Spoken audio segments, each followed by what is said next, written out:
Okay, back here at Forest Glen Park for Game 2 of today's doubleheader with Marian.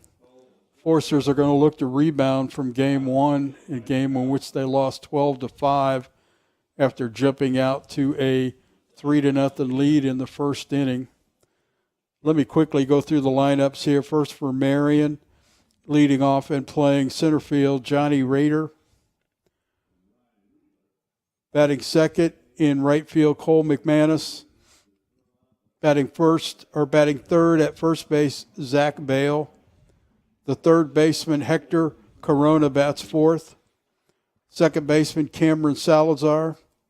The left fielder, Calvin Miller, bats seventh. Max Steffen is the DH in the 8th spot.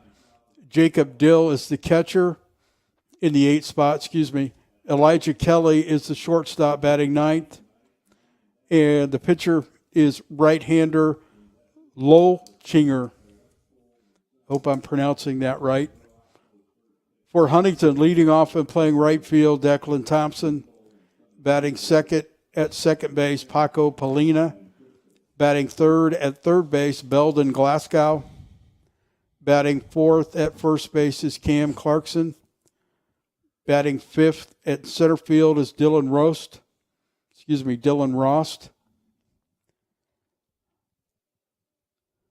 Batting sixth is the DH, Zach Pelletier. Batting seventh is the left fielder, Owen Emmel. Batting eighth, the catcher, Mike Slaybaugh.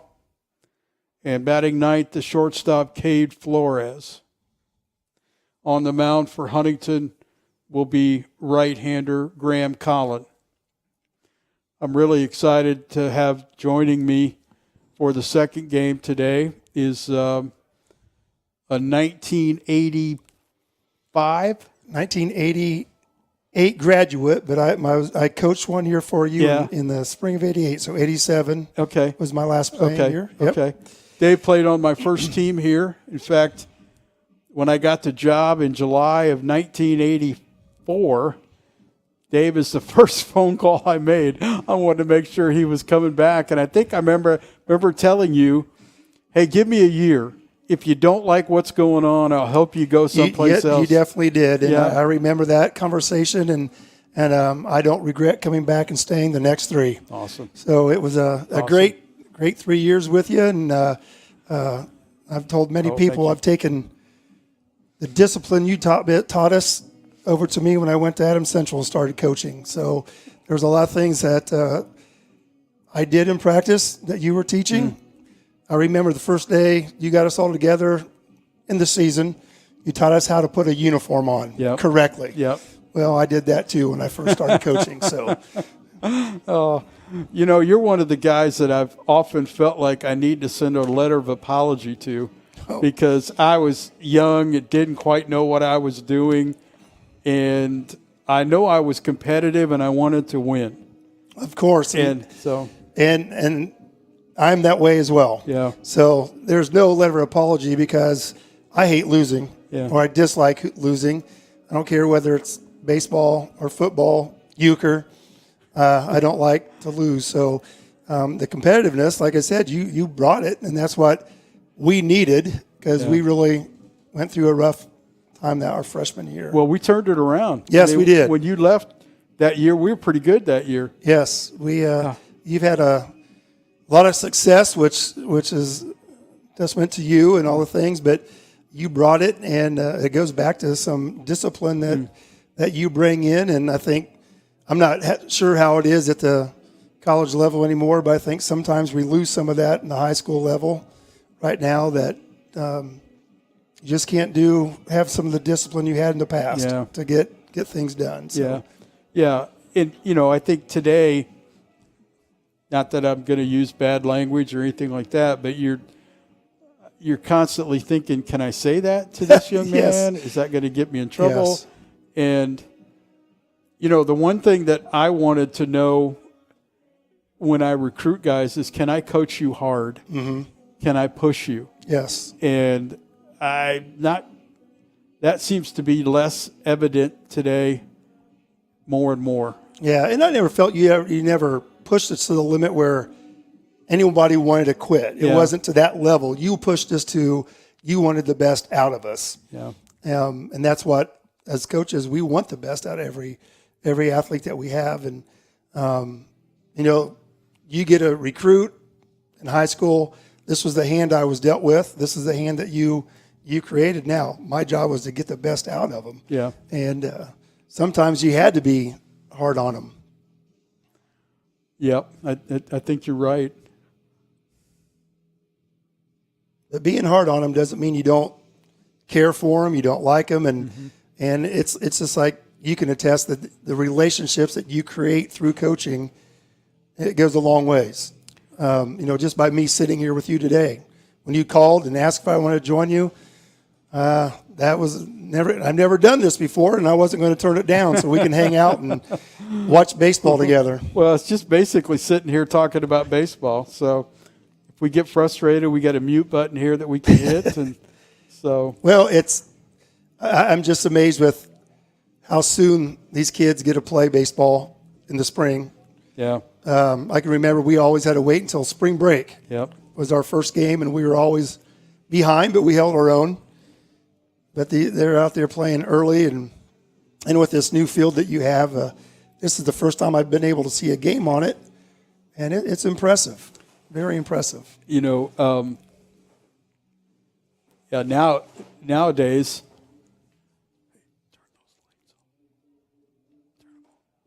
Nowadays, spring break comes and they're staying here because they have to play conference games, and so, yeah. Yeah. So leading off the first inning for Marian is the center fielder, Johnny Reeder. First pitch from Graham Collin is swung on and fouled back. Graham is, I think, probably arguably Huntington's number one at this point, was the conference pitcher of the year a couple years ago. Last year would have had a shot at it, but the Foresters unfortunately ended up blowing, that's not a good word, but losing some of the leads that he took into later innings. So he's been solid on the mound. 1-1 pitch, slider swung on and missed. The count goes to 1-2. I like his demeanor out there already. He wants the ball. You can tell he's their ace. Yeah, definitely. Another slider called, strike 3. So that's the first out of the inning. That brings up the right fielder, Cole McManus. First game today, McManus was 0 for 3, but he did have 2 walks and was hit by a pitch, so he was on base 3 times. With the way the Foresters pitched in the first game, there's not a whole lot of guys that weren't on base with the walk. So, well, you can see that he's coming out here and he's challenging him right away. yeah, he's going to. 1-0 pitch is swung on and missed. Count evens at 1-1.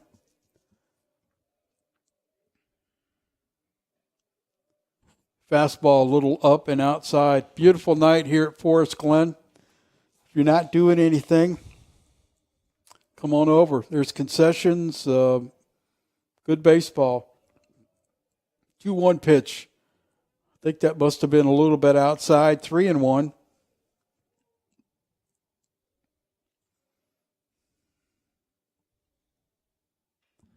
3-1 pitch, swung on, fly ball to left field.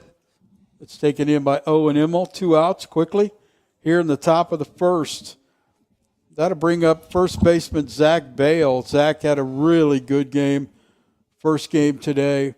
He had 3 hits, hit a home run, walked twice, dislocated his finger at third base. He's had an eventful day. So I really like the pace. He gets the ball and he goes. Yeah. I like the pace that he has. Yeah. It keeps the defense on their toes. And well, as I mentioned in the first game, you know how it was. You play third base, you want to play behind somebody that's in the strike zone and works fast, right? Yep. Especially on these cold days. Not cold today, but you can see if you look out in the infield, you can see there's a little bit more hop. Yeah. Because they know he's throwing strikes. it's like playing behind Tim Dell. Yeah. You know, it may be coming at you at any point. Yep. So, well, that was a fun few years with Tim, and of course we can go on and talk about Lawson and yeah. Fastball swung on a miss to end the inning. So Marian is 3 up and 3 down. That'll take us to the bottom of the first. The Foresters will have Declan Thompson, Paco Polina, Belden Glasgow, and hopefully many more. So we go to the bottom of the first. The score is Marian 0. Foresters coming to bat. So tell us what you're doing now. Well, I know you're retired, but what were you doing up till then? I retired in May. I taught school at Adams Central for 33 years. Wow. Coached baseball for 28 years and football 29 years. Did some basketball in between. Wow. There. Put in a lot of time, which I can tell you I loved Adams Central.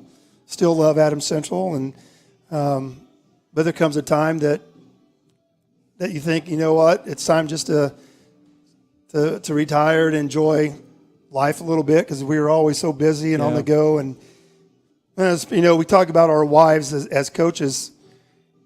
We got to be married good women, don't we? Oh, if we want to coach, because we both married way over our heads. Yes, we did, and there's many times, Christy, until our son Nick was playing varsity sports, she was home by herself, and so we decided we retired together, and we've been lucky enough to do some traveling here this fall and this spring. Yeah, the one time I think I texted you were in Florida. Yeah, Christy has a brother down there that in the middle of February or January. I didn't done that before. That. Never done that before. I didn't know what that was like, but has a brother down there, and we went down and we just had to dog sit for him. So had to as he vacationed. Diane's got a friend that lives in Tampa that has talked about us coming down July 4th week to watch their dogs, and I'm like, hey. Can't it be like January 4th? Exactly. Yeah, I've never been able to go on a trip in October, and we went down to Georgia in October. Awesome. My natives of Bern came out. We went to Helen, Georgia, which was a German village, and watched a lot of polka dancing. Well, for those of you that don't know, Dave comes from a Neuenswander family that is very well represented here at the institution. His sister Dana is in the Hall of Fame. Yes. Brother Doug was drafted by the Cincinnati Reds, and he's in the Hall of Fame. He's in the Hall of Fame. Yeah. In fact, his replica shirt's right in the middle of that's right. And Brother Don played here. Yes. So, in fact, I was looking at the record sheet today, and Don was a really good baseball player. He was. Yeah, he was. This is Declan Thompson leading off for the Foresters here in the bottom of the first. Declan's in right field. First pitch swung on and fouled back and to the right. Declan, ground ball down the line by the third baseman. Declan is going to make the turn at first, but be satisfied with a single. So the Foresters lead off the game, kind of like they did the last game. It's a great start. Getting their leadoff man on. And that brings up second baseman Paco Polina. Paco had one hit in the first game, 2 walks. So we'll see what the Foresters try to do in terms of moving Thompson along here. You know, I see a runner on base, and I always think, can you take second? But watching that first game, these catchers are really good. They can throw it. They are really good. Yeah.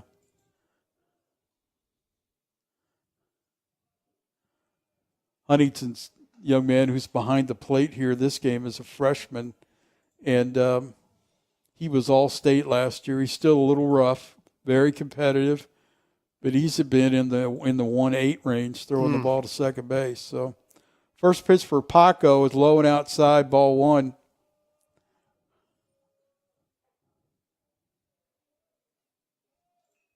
Paco bunts, gets the bunt down. Good bunt. It's a good bunt.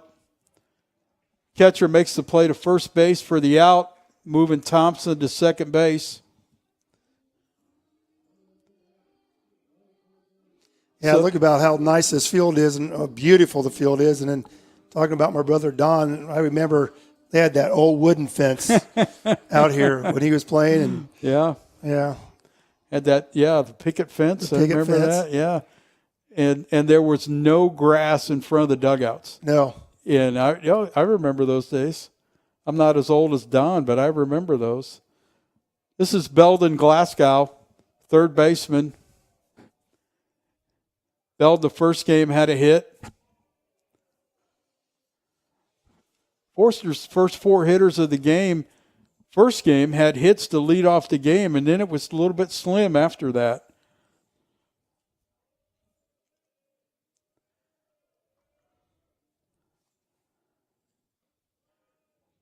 Breaking ball up high, count goes to 2-0.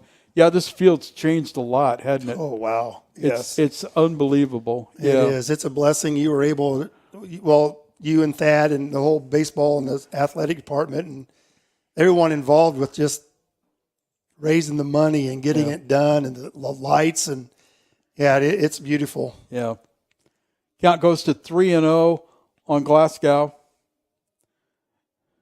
Runner at second base, 1 out in the bottom of the first. Oh, good. Thompson's running at third base. Steals the bag. Catcher throws the ball away. Thompson will score. And the Foresters will jump in front 1-0. So the count goes to 3-1 on Glasgow. You always like to see that as a coach. The guy executes a bunt like that, a sacrifice bunt, and you got a runner that can make things happen. Yeah. Makes coaching easy. Declan is a very talented young man. Ooh, That Glasgow ball's hit might have got that one. way into center field, and that ball's gone. Gone. So Belden Glasgow hits another home run. I think that's 6 on the season. Wow. Hit 3 last weekend at Taylor. And the Foresters will jump in front 2-0. I think the umpire's having a conversation with Belden about his bat flip. Little bat flip he had there. Yeah. I didn't think it was too bad. I watched it, but it was enough to Probably prevent anything happening throughout the game. Yeah. We've had experiences with that, haven't we? Yes, we have. That brings up Cam Clarkson, first baseman. Cam had 2 hits in the first game, hit a towering home run to right field. It was great to see Belden do that. He's from the Warren area and watched him grow up as a young kid playing there. And he's really got off to a slow start, but here of late, man, he's just cranked it up.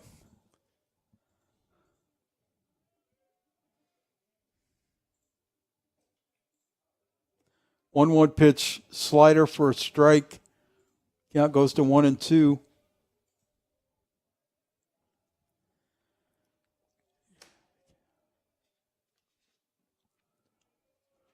Outside, counts 2-2. Cam's one of these guys, Dave, that as a coach, I just want 3 swings every time you're up, you know? I see what you're saying, yeah. If you swing and miss 3 times, okay, I'll take that. Just like that. Yep. Swung on a miss. Catcher thinks that's 3, but that's 2. And that's going to bring up Dylan Rost, center fielder. Dylan had 2 hits in the first game, drove in a couple runs.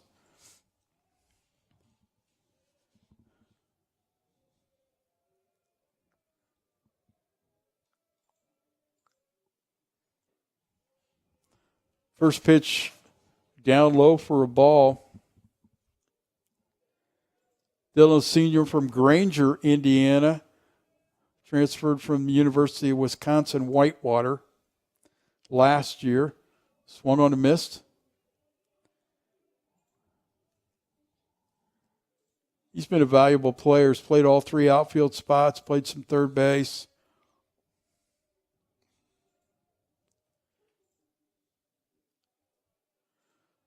Swung on a miss again. Looks like that's some kind of change up or slider down. I don't know. He didn't really pick it up.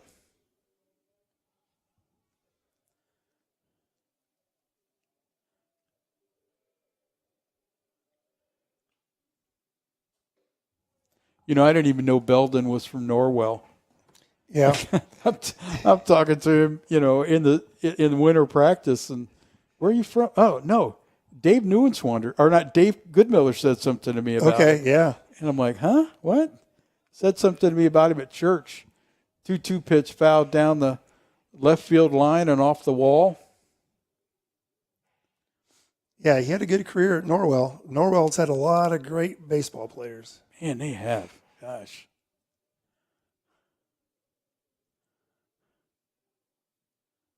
It was good to see Belden because he's put on some muscle, too. It's good to see him. 2-2 pitch, swung on a miss, strike 3, and that ends the bottom of the first. But the Foresters come up with 2 runs on 2 hits. And we'll go to the top of the second. Foresters leading 2-0. Yeah, Belden hit a home run here against Iwu, and that bat flip was 2/3 away down the first baseline. Really? And I kept looking at the plate umpire, and he didn't say anything to him. But, yeah, that kind of stuff just starts stuff, you know? It does. And Well, it's good they're at least trying to control it. Yeah. Because it could get out of hand. yeah. Now, I do have a field maintenance question for you because I noticed the pitcher's mound, you have that pad Yeah. how often does that have to be changed? Twice a year. Okay. So they'll wait until there's summer ball on the field this summer, if there's summer ball, and they'll leave it. But then before fall ball starts, they'll replace it. Does it wear quite a bit? Yeah. It's actually Velcroed in. Oh, okay. Yeah, so you just pull it up and put another one in. Okay. So same with the batter's boxes.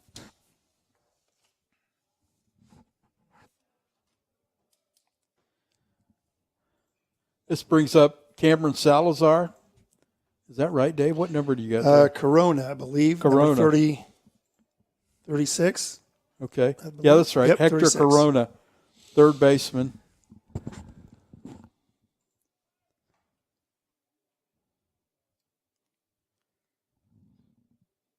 So what year is Kellen? What year is he? Colin? The pitcher? Yeah, Colin. Colin? Yeah, he's a senior.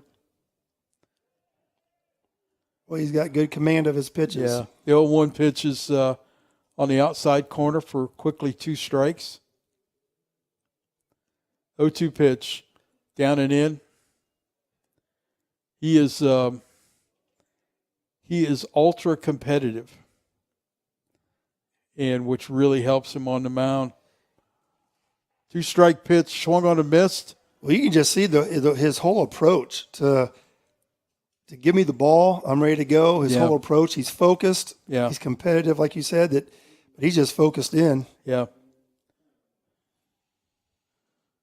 This brings up Cameron Salazar, second baseman.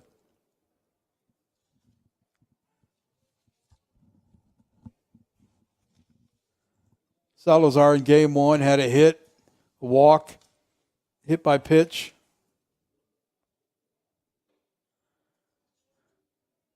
Ball 1 pitch is up high to go to 2-0.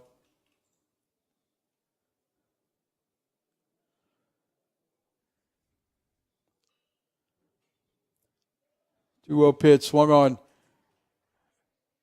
Ground ball up the middle for a base hit. I think he hit that off the handle. Am I wrong? Wasn't hit. It wasn't hit very hard, but I noticed the shortstop was playing a little bit more in the hole, which sure that's a scouting report on him. Yeah. This brings up the left fielder, number 37, Calvin Miller. Miller in the first game had a hit and 2 walks. First pitch is strike 1.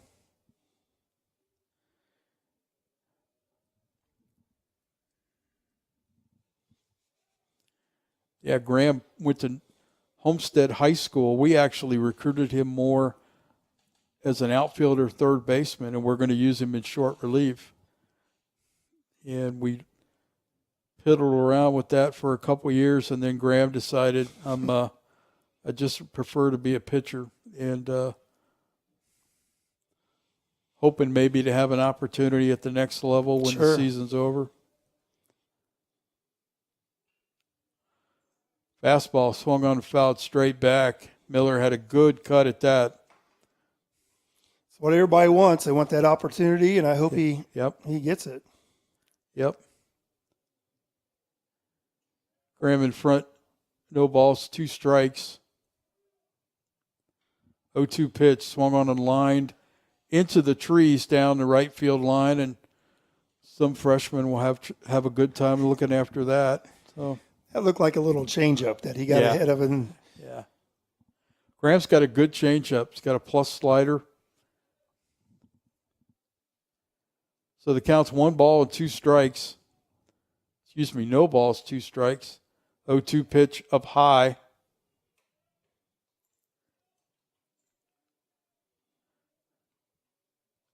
Yeah, this is all new to me. I haven't been to many college games, but they're wearing the wrists. Yeah. I don't even know, what do you call them? Yeah, Thad bought those. So the pitcher, the catcher, and I think the second baseman, the shortstop, has one.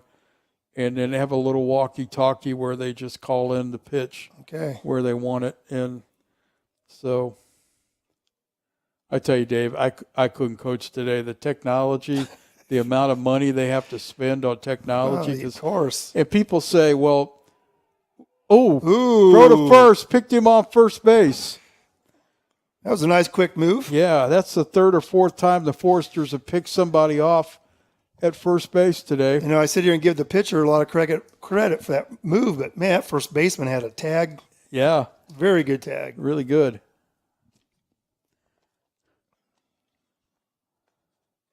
So swung on a miss, and Graham is out of the inning.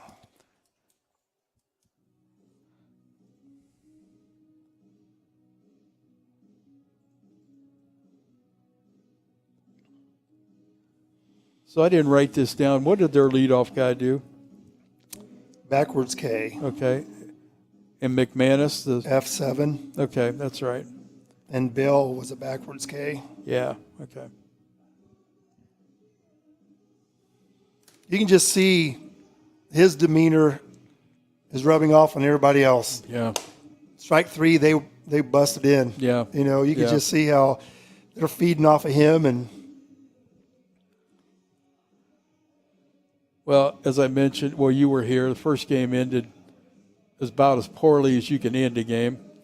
And so hopefully they can play a little bit better this game. I was impressed with Marian. I liked their lineup.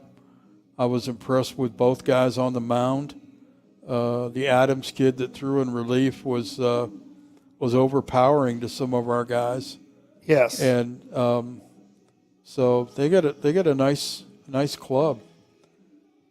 I was impressed with their pitching in terms of they had a couple walks, but nothing outrageous like Huntington had, and they threw strikes and they challenged the Huntington hitters, you know, and it seemed like, Dave, every time they needed to make a pitch with people on base, they did. They did. And so that's the competitive part of the game as well. Yeah. I mean, that's the battery is the most important part of that game. Absolutely. You know, these two have to get it together and get going, and that just keeps everybody alive and jumping.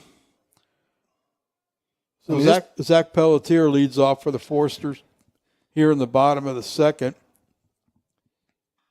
Zach had a double his first time up in the first game. Strikes. Drops one into center field for a leadoff hit. Zach's DH in this game, so he's going to have to run the bases.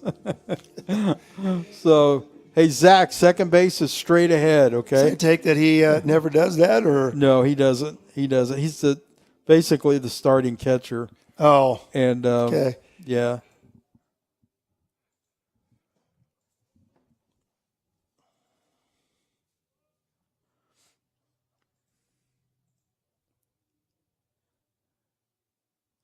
it'll be interesting to see what they do next year.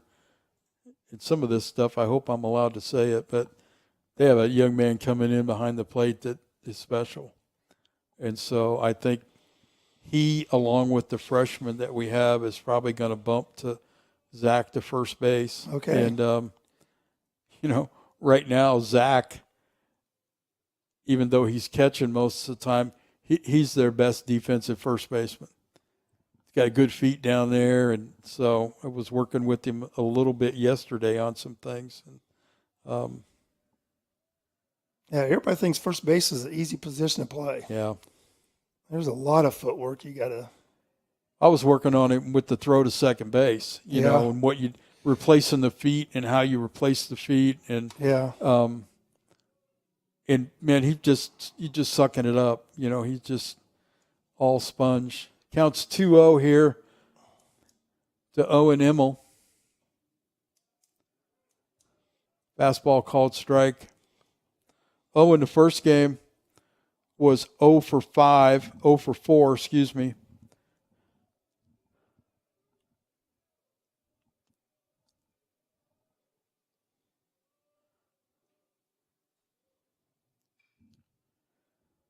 Swung on and fouled off to the left. Zach does a pretty good job behind the plate. It's, Michael is still, kind of a work in progress. He's catching this game, but he's good enough that he needs to be on the field next year.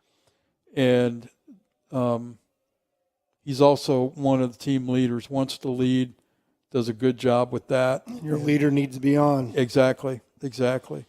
And Cam, that means Cam can just be a DH, not worry about anything defensively, because he works hard at first base, but Zach's probably a little bit better defensively. 3 balls, 2 strikes to Owen Immel.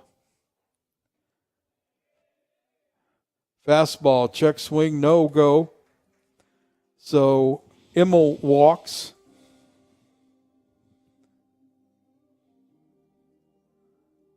That'll bring up Michael Slayball, the young man we were just talking about, the catcher. Be interesting to see if Thad tries to bunt in this situation. Has he had many at-bats this year? No, he's had 5 or 6 maybe. He caught a game down at when they played Olivet.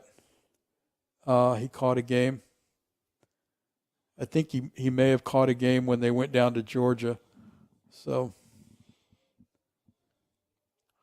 we'll see what they decide to do with him. Yep. Nice bunt. He very made nice. Get out. Very nice. Nice. Good sack. That's a great job. You want the third baseman to field the ball because that means the runner at second is going to move up. So that's very nice. You know what I'm watching now is that you got a pitcher that's controlling this game even offensively. They're with his competitiveness. They're doing some good things right now. That's going to carry right over. Yeah. It's going to keep them rolling here. The infield's in here.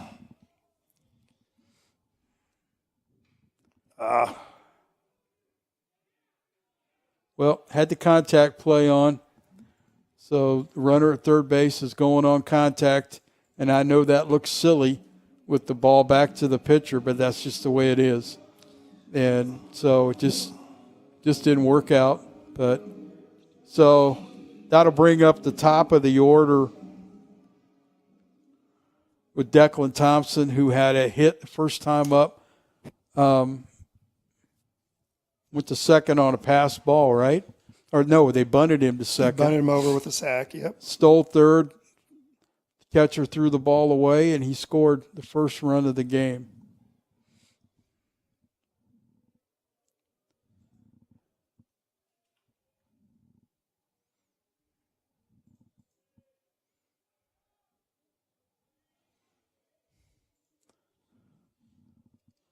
First pitch is a strike. You know, as a coach, and you have that contact play on, you just want a better at bat than that. But yeah, that's baseball. Obviously, with the infield in, you want the hitter to try to lift it. Yeah. And so Thompson, ground ball to third base, and they go the short way to second for the out at second base. So that ends the inning. We go to the top of the third. Huntington is ahead 2-0. So there's another example. Who was the first one out there? The pitcher. Yeah. He's out there, man. He's ready to go. Yeah. I really do like his way of approaching the game.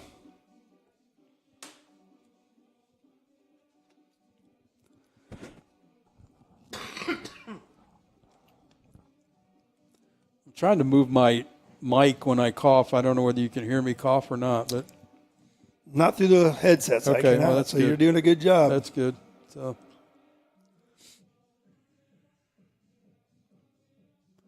yeah, it would have been nice to get another run there, but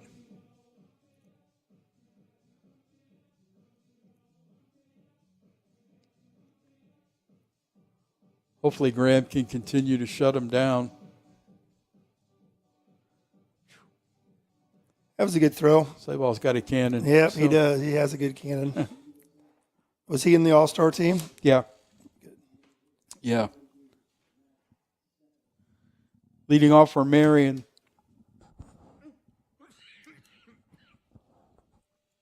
Excuse me, the DH Max Steffen. Max didn't play in the first game.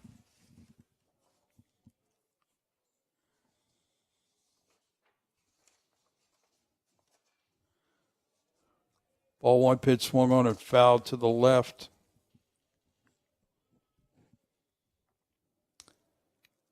Steffen's from Hamilton, Ohio.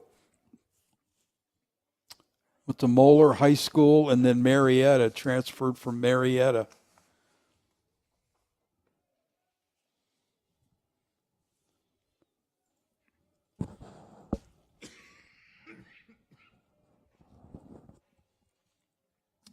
Count goes to 3-1. Got to make sure the leadoff hitter hits here.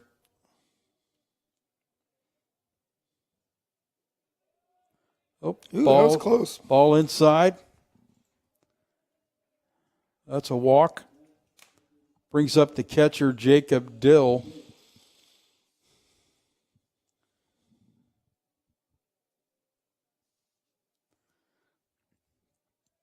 We'll see how Marian plays this, whether they want to try to play for a run at the bottom of the order or not. Looks like he's gonna squaring the square around. bunt, yeah. And he brings it back and he slashes. Hits a fly ball into right field. Nice catch. Dylan, Dylan, track that down. Dylan Ross runs a long way to make that play on the slash. Hit that ball a long way for a slash, didn't he? He sure did. That's the first out of the inning. That brings up the shortstop, Elijah Kelly. Kelly in the first game had a hit and was on base with a walk. So one out here in the top of the third. Forster's ahead 2-0. First pitch swung on and fouled towards the third base dugout. Dave Newenswander's joining me here on the broadcast. Preston is over getting ready for the men's basketball game tonight, which starts. Huntington plays at 6. So it's a good night to come down and watch Great a couple athletic innings of day, yeah. baseball and then go watch the basketball game. 0-1 pitch, swung on and missed. Looked like a slider down and away. So the count goes to 0-2 on the 9-hole hitter, Elijah Kelly.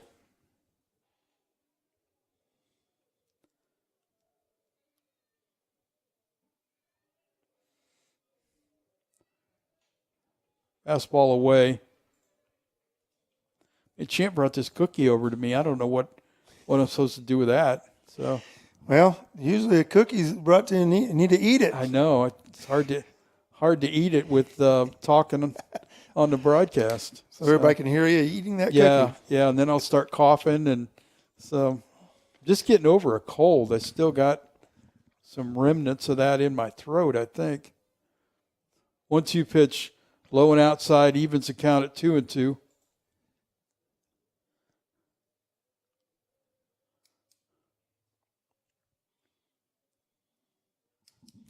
like to see him challenge the number 9 hitter right here. Yeah. He Well, does, and he did, and he hit it. hits it into the gap. Should have never opened my mouth. All the way to the wall. That runner from first is going to score. Ooh. No. They hold him at third base. So Marian has runner at third, the tying run at second with 1 out here in the top of the third, and that brings up their leadoff man, Johnny Rader. Rader struck out his first time at bat.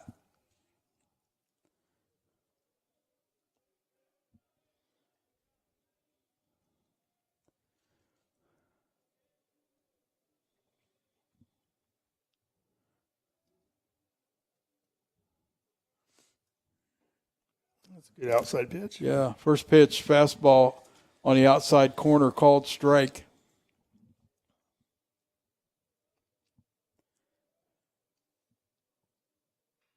Second pitch. All right. Fastball fouled straight back.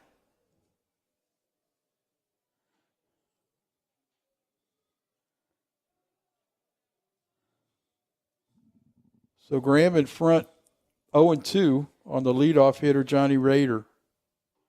Fastball up high.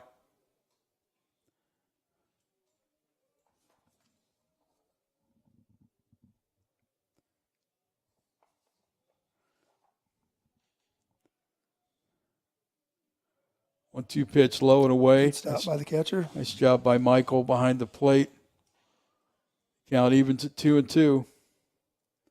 This is a pitch you want to make it happen. You don't want to go to 3-2.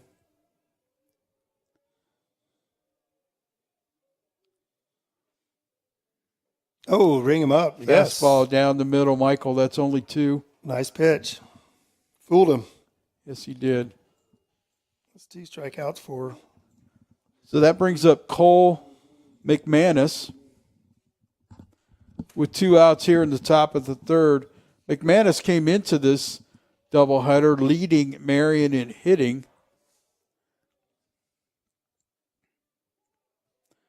First game today, he walked twice and got hit by a pitch. First time up, he hit a fly ball to left field in this game. First pitch is strike called.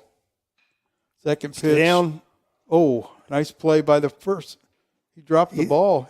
Oh, goodness. He thought he had the ball. He thought he had the ball in his hand, and he didn't, or in his glove.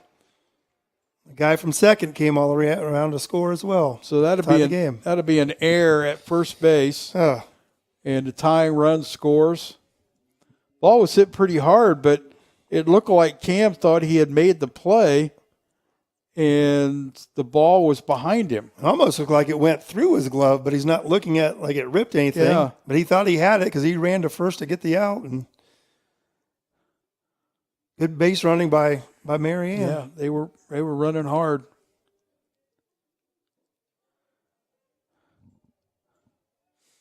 So that brings up Zach Bale, who struck out in the first inning. That's a very unfortunate break. I don't know any other way to describe it. Yeah, he thought the ball was in his glove. And he was playing 10 feet back behind first base. Because he just started to jog to first. Yeah. Huh. It almost looked like it went right through his, like it tore the webbing or something. But yeah. Man, it's a tough break.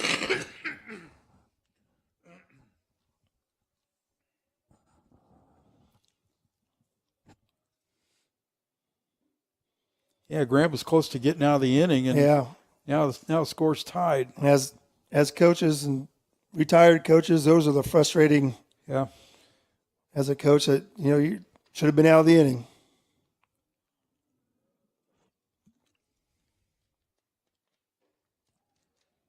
One pitch, fastball swung on and missed. I don't know. That's the hand that Cam had surgery on. I don't know if he just couldn't feel it in his glove. I don't know. That's a good point. I don't know. 1-2 pitch, fastball outside. Count evens at 2-2. Top of the third, Huntington came in with a 2-0 lead, and Marian has tied it with 2 outs.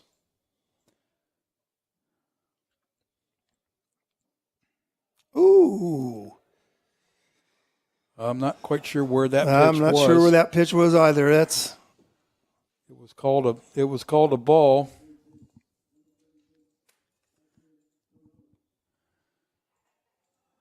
Wow. So that brings the third baseman, Hector Corona, up.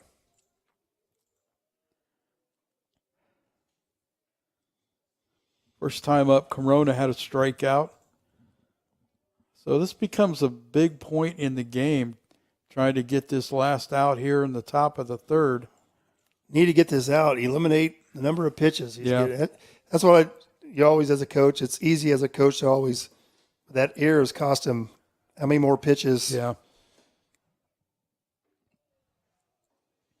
You know, especially in high school baseball, we had a pitch count.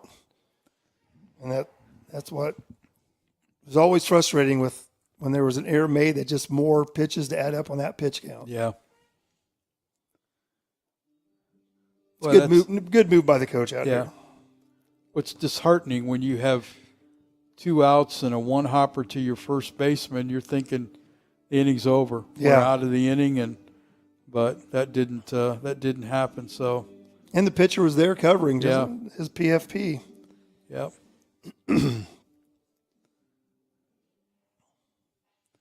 So got to be careful here with Corona ahead, 2 balls and no strikes. He's got the ability to turn it around and hit it out of here.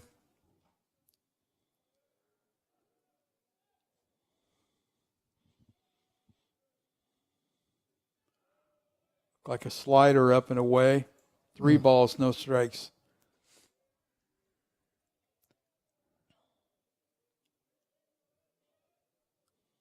See if they turn him loose here, 3-0. Nope. Fastball down the middle, 3 balls and 1 strike. He's going to be hunting fastballs here.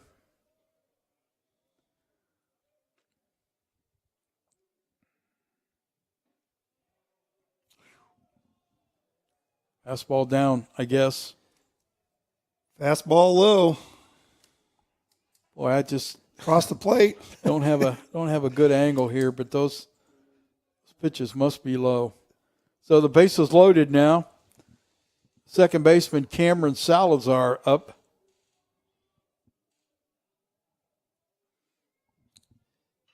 Ground ball into right field, base hit. 2 runs are going to score. And Marian goes up 4-2 in the inning.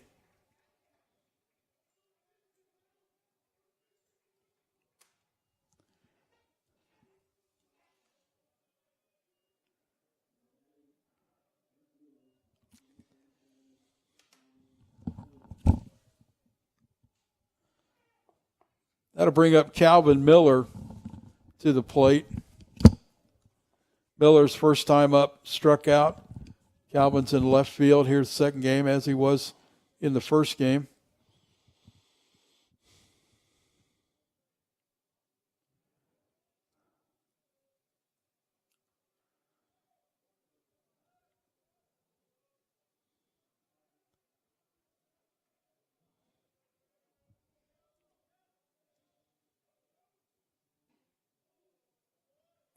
Fastball inside, ball 1. Huntington seemed like they were in complete control of this thing early, and now they're going to have to come from behind.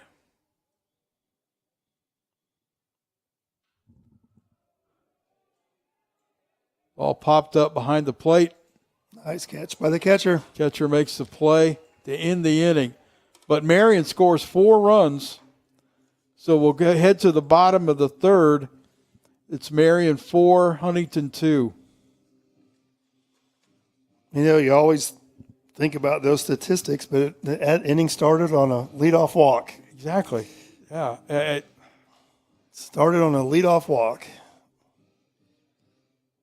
to the number 7 hitter. I sit here sometimes and I wonder what their season would have been like last year and this year if they could throw strikes, because they've struggled both years to be able to execute pitches. And I know that they do it in the bullpen, but when they get out to the game, they just seem to not be able to do that. And boy, that 3-2 pitch looked like it was right there. It looked like it was there. Yeah. So, but like you said, Marian, you were impressed with him. That was a good at bat. It was very good at bat. Yep, you're right. So we always talked as coaches about answering runs, holding the other team when they score. So we'll see if Huntington can answer those runs. Hey, we just need to get one. Yep. We just need to get one this inning. And the 2-hole hitter, Paco Polina, will lead off the inning. Paco had a sacrifice bunt his first time up. Had a hit in the first game with a couple walks.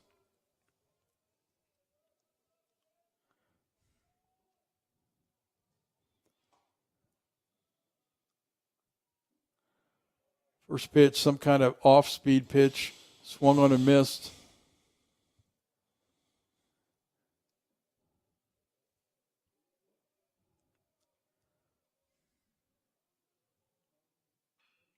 Ground ball to third base. Good hop. Third baseman up, throws to first. 2 pitches, 1 out here in the bottom of the third. Brings up Belden Glasgow. Stay hot, Belden. Belden had a base hit in the first game, and first time up here in this game, he hit a long home run to right field. That almost hit the light pole when he hit that. That was a good shot. That was up there.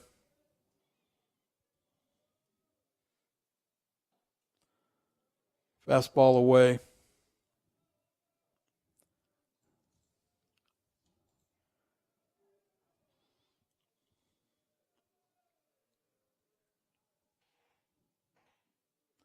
They're definitely playing him to pull, aren't they? Yes, they are. Even in the outfield. 2 balls, no strikes. Well, sit on this one, Belden. All right, good. Fastball away. It almost looks like they're not pitching to him. Well, you got those Cam on deck who can do the very same thing. So we'll see. And you know what? He just may be able to pick everybody up. 3-0. Fastball for a strike. 3-1 to count.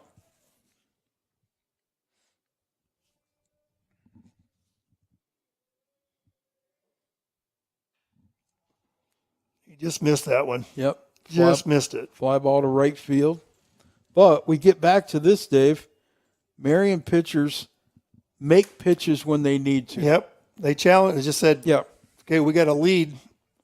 Yep. What are you going to do with it? Make a quality pitch, and he misses it.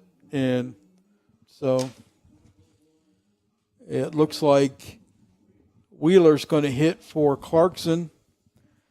Cam must be having some issues with his hand. So Wheeler will come in and hit for Clarkson. And I'm assuming stay at first base.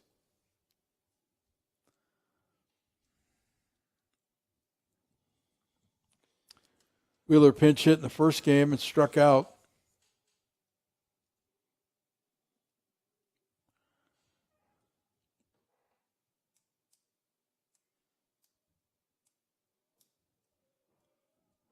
Yeah, just coming back to what you were saying, this pitcher for Marian's not overpowering, but he's throwing strikes and Yeah.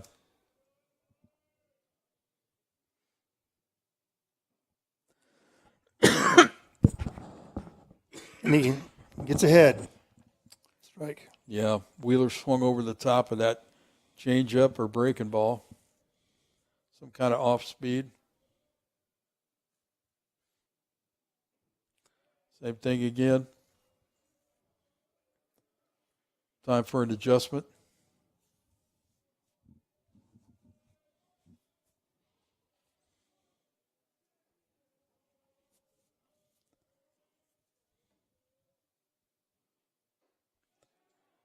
And 3 pitches, 3 strikes. Wheeler strikes out swinging. So the Foresters cannot answer the runs they gave up in the top of the third. So we'll go to the bottom of the inning.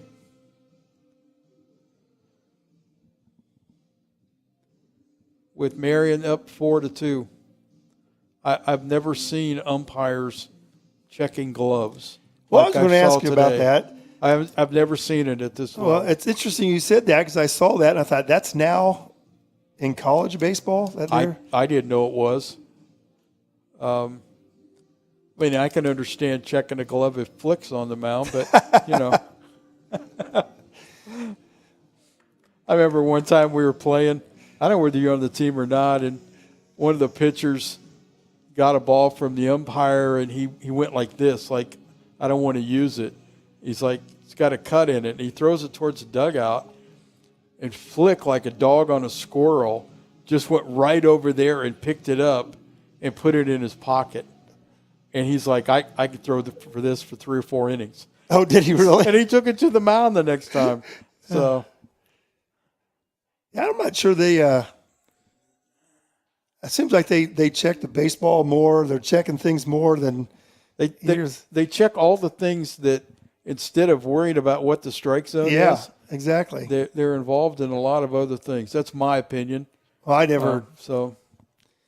I didn't. When I saw them checking the gloves, the first game, and the hands, it was like, where did this come from? Like I said, that's the first time I've seen it. Okay, that's good to hear. Max Steffen leading off the Marian, top of the fourth. The first 2 pitches are balls.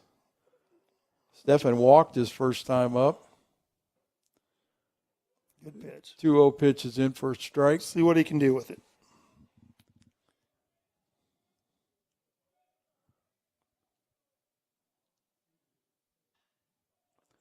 Ooh, a little late. Swung on and fouled into the third base dugout, I think. So the count evens at 2-2. Now they got a doubleheader with Marian again tomorrow, correct? They've moved it to Monday. Okay.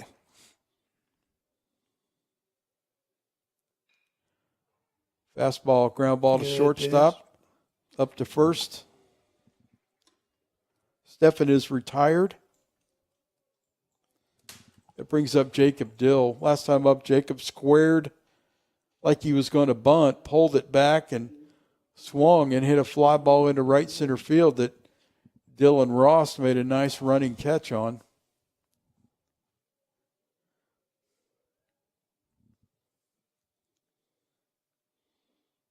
It was a great play by the shortstop. He's got some good hands, good footwork out there.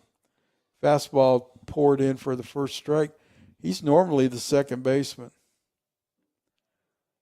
They have a freshman shortstop who fractured his thumb the other day. So they're going to see about redshirting him.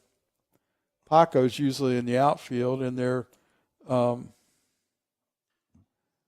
everyday center fielder is out with a concussion. So they've got some playing through some injuries here. Yeah, the young man that transferred from Indiana State is out for the year with a fracture in his collarbone. So that happened during a game or no? It happened in the winter in practice. Counts 2-2 on Jacob Dill.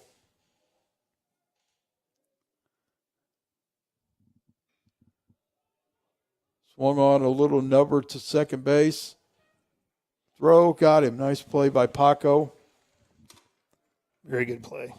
Bang, bang play. Slide into first base. They always say that you can get there faster if you run through the bag. Yes. But you see a lot of guys that still jump. My last year playing organized baseball, Stan Musial. I broke my finger sliding into first base. 2 outs, and that brings shortstop Elijah Kelly to the plate. I did a push bunt to second base and slid into first, and the pitcher stepped on my finger and cleated and broke my finger.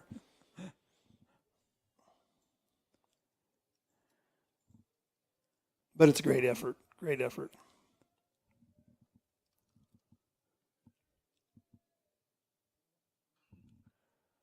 1-1 pitch, foul down the right field line. Yeah, last inning was just tough. The bottom of the order got everything going for the top. That was, Yeah. He's going right through the bottom of the order here. 1-2 pitch, fastball away. 2-2 the count. Elijah Kelly batting here in the top of the 4th inning.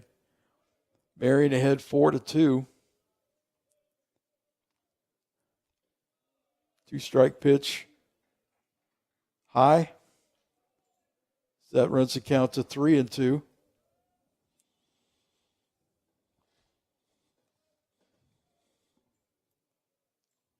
Nice 3-2 pitch. Swung on and missed.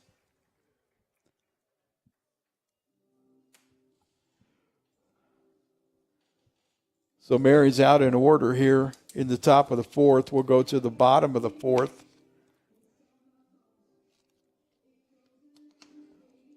Leading off for the Foresters will be Dylan Rost, followed by Zach Pelletier and Owen Immel.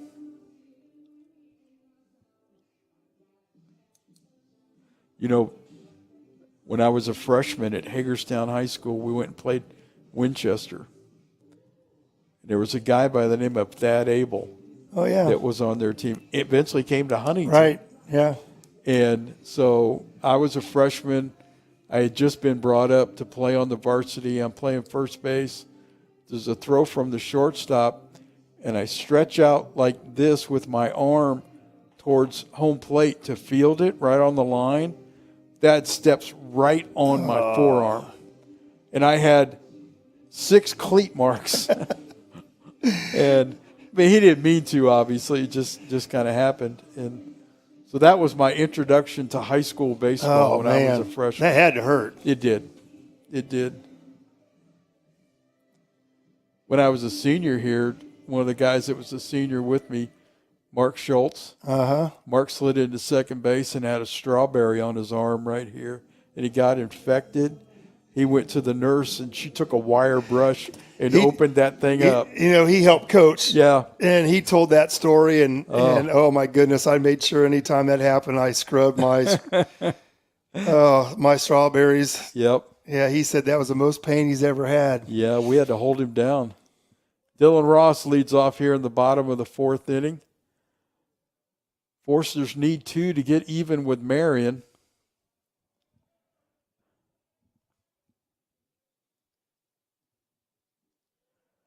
Ball's down. 2 balls, no strikes. All right. No activity in either dugout, looks like, or bullpen. Some guys walking around in the Marian bullpen. Good hitters count. Yes, sir. Sitting fastball, hopefully. Here you go. Oh, missed that one. Ground ball. Ground ball to third base. Easy pitch and catch. He was sitting on it. He was ready for it.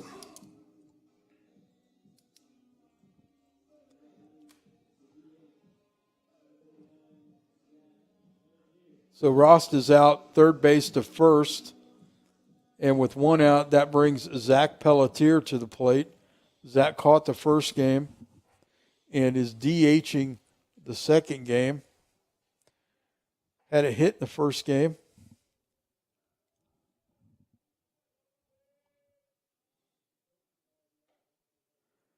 Looks like there's some issues with the flag out there in right center field, Dave. Oh, there is. I think it just got tired. It's not the American flag. Yeah, it could be. Yeah, you're right. You're right. 2 balls, no strikes on Pelletier. Once again, Marian pitchers have got to make a pitch, and Second time they've been 2-0, and Yeah. they get an out. They've been doing that the whole game. Good Came pitch. right back with a strike. Yep. 2 balls and 1 strike to Pelletier.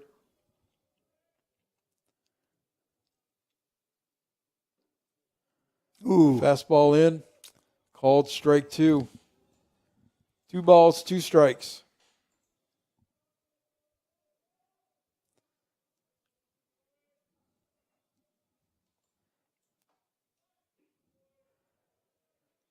some kind of breaking ball low and outside. So the count goes full on Zach Pelletier.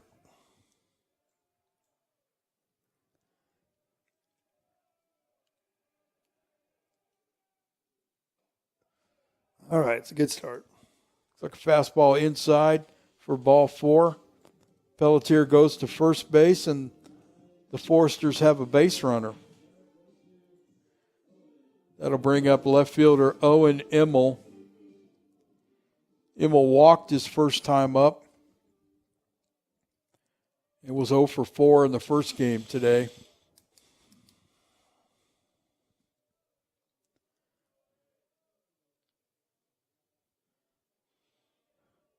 First pitch down low for All right, a ball. stay patient here a little bit. He's starting to struggle. Here comes the pitching coach. Yep.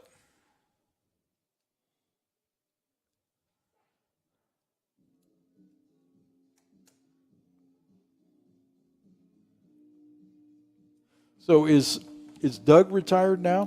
Doug retired in September. In fact, we went golfing today, this What morning. about Dana? Dana, yeah, she's still in Portland.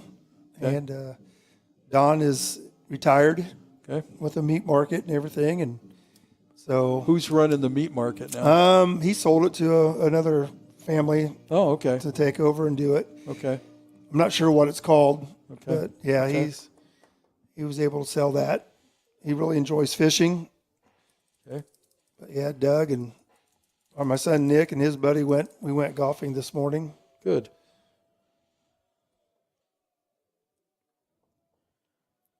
Well, Immel settles in. Pitcher to the stretch.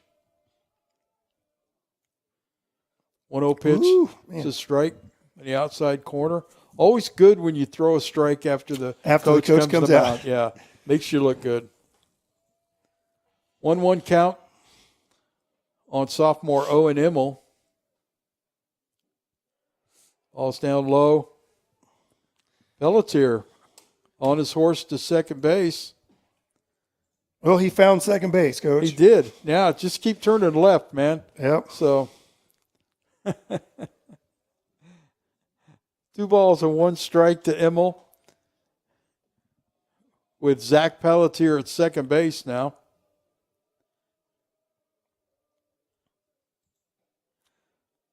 Immel swings through a fastball.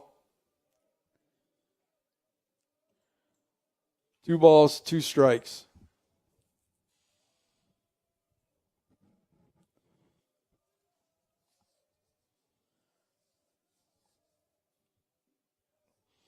All right, good at bat here. 3 balls, 2 strikes. Michael Slayball on deck. Got the payoff pitch here to Owen Immel. We'll see what happens.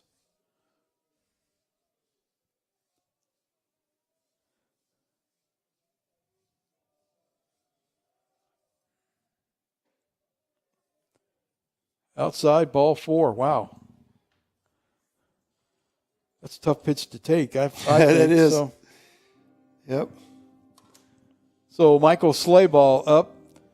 Michael, first time up, had a nice sacrifice bunt to move the runners from first and second to second and third.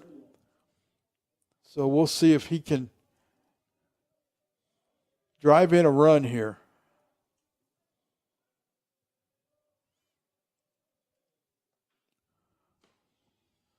Marian's now got somebody throwing in the bullpen down there.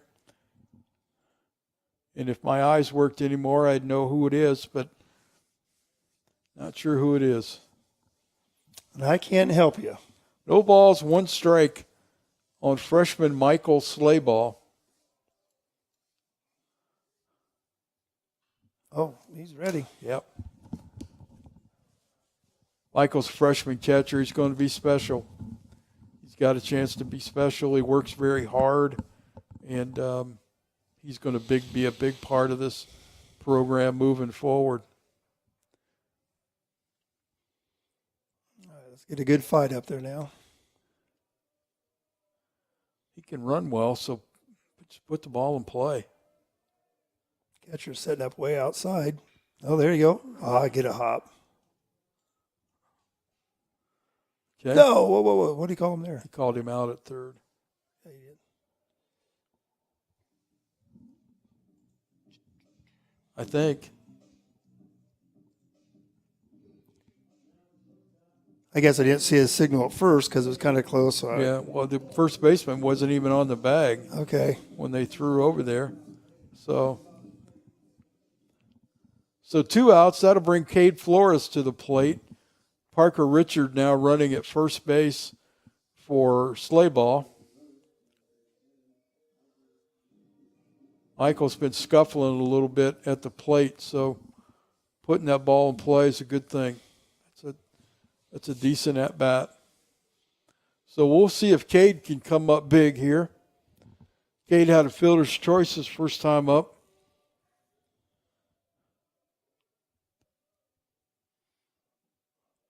First pitch down low for a ball.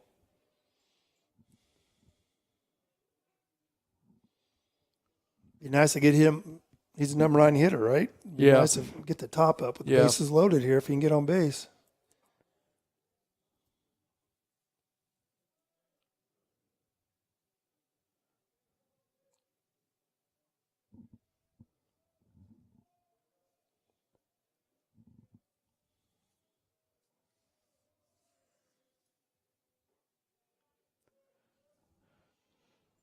Check swing with a called strike on Cade. Counts 1-1. 2 outs here in the bottom of the fourth. Zach Pelletier at second base. No, excuse me. Owen Immel at second base. Parker Richard at first base. Time is called. The catcher goes to the mound.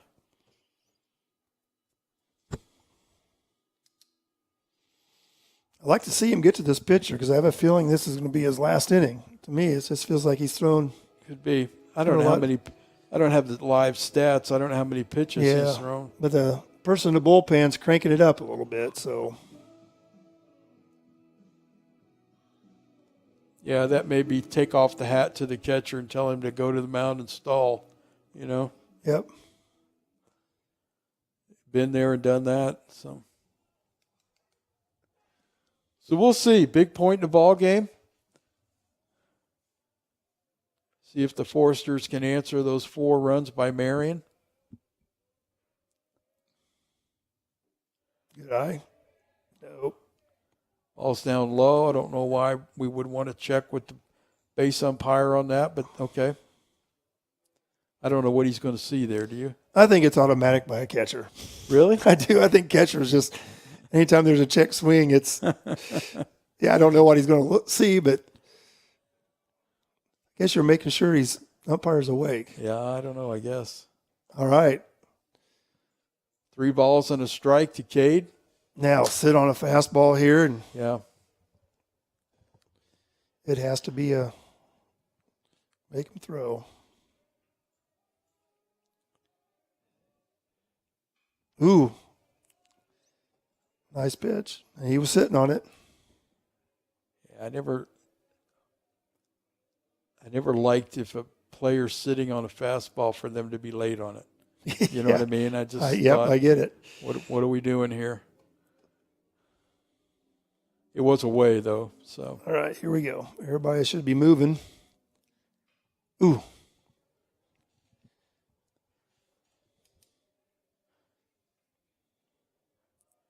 got to be a goalie here. Nothing gets by you, right? Yeah. Got to be a goalie. Yep. This is a good battle. He's battling up there. Good at bat. Everybody pay attention on the baseline. Good eye. Good job.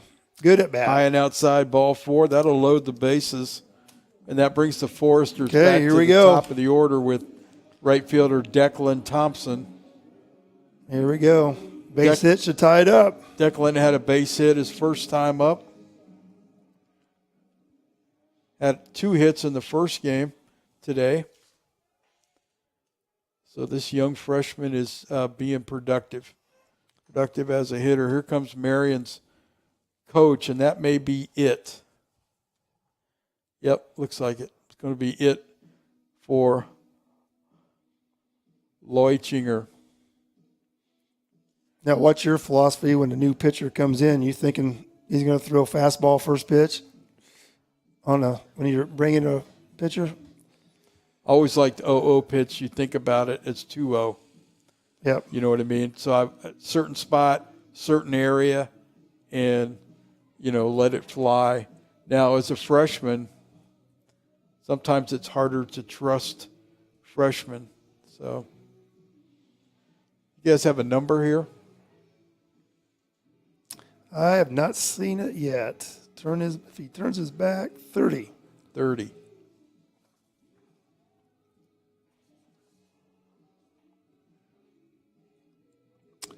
It brings in number 30, Mitchell Porter, 6'5", red shirt from Cincinnati, Ohio. Always liked it when they brought in a relief pitcher and just watch how many strikes they threw warming up. Well, that kind of dictate how I encourage my batter. That gets back to the question you asked. Do you let your hitter go? Yeah. Based on what you see here.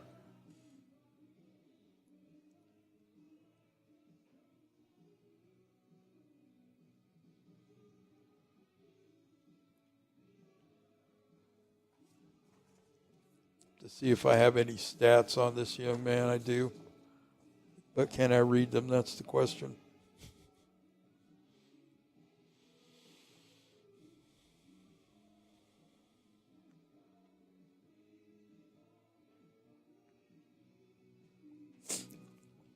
Well, it might be helpful if I look at the right stats. You know what I mean?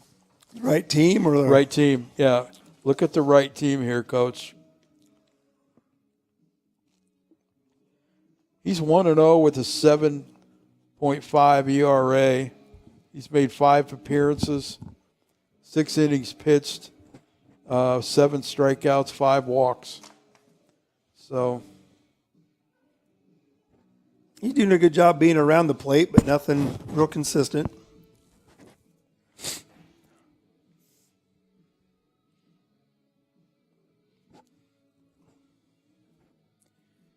Yeah, we'll see if that turns Thompson loose here. I like Thompson's swing. He's short, quick to the ball. It's not a real long swing. So right fielder Declan Thompson comes up with the bases loaded, 2 outs. Forster's down by 2, 4-2 here in the bottom of the 4th inning.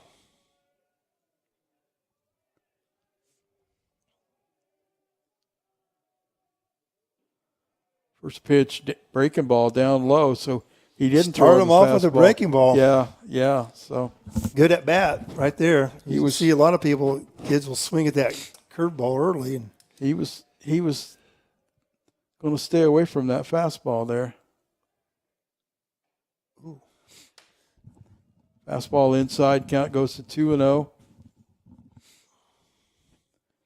Now with the freshman up there, I might take here. Take here. Yeah. Because, I don't think he hasn't been close yet.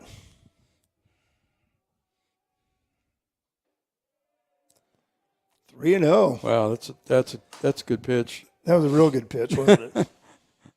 3-0 the count on Declan Thompson. I was looking at Marian's dugout, and there wasn't much of a reaction, so it must have been higher than. Okay.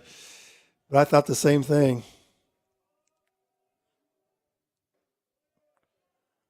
Stay in the box. Wow, that was right down the gut. He came good from 3-0 pitch. I don't understand why hitters want to jump out of the box early. Not going to fool the umpire on that. No. All right.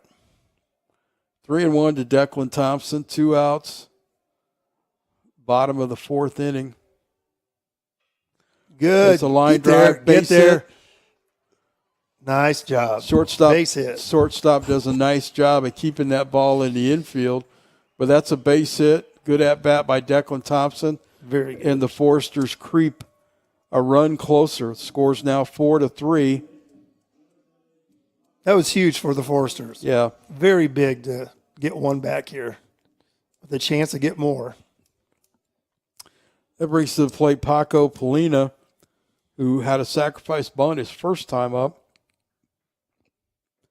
Ooh. Watch your lips, Dave.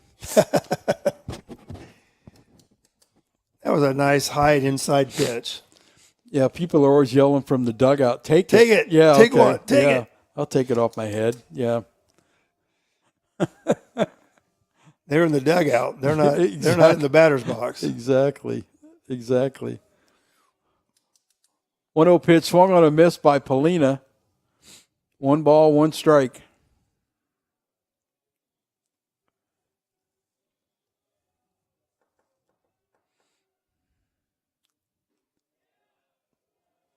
Breaking ball away.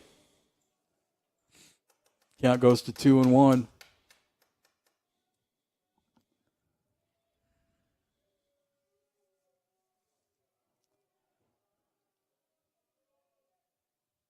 Oh, nice rip down the left field Ball's line. down the Oh, line. multiple. Line drive into the corner. 2 runs are going to score. Polina has a stand-up double, and the Big hit. Forcers jump in front 5-4 with a big 2-out double by Paco Polina. Those are, the bottom of the order got on, and the top of the order is doing what their job's supposed to be. Yeah. So Parker Richards scores. Owen Immel scores. 2 outs, and now to bring Glasgow to the plate. Runners at second and third. Forsters have scored 3 to jump in front 5-4. Glasgow, big swing, first pitch, fouls it off. Come on, get hungry, Belden. Got guys right there that want to come home.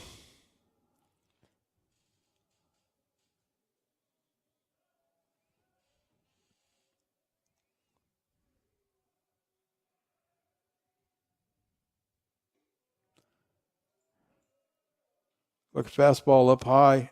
Count goes to 1-1.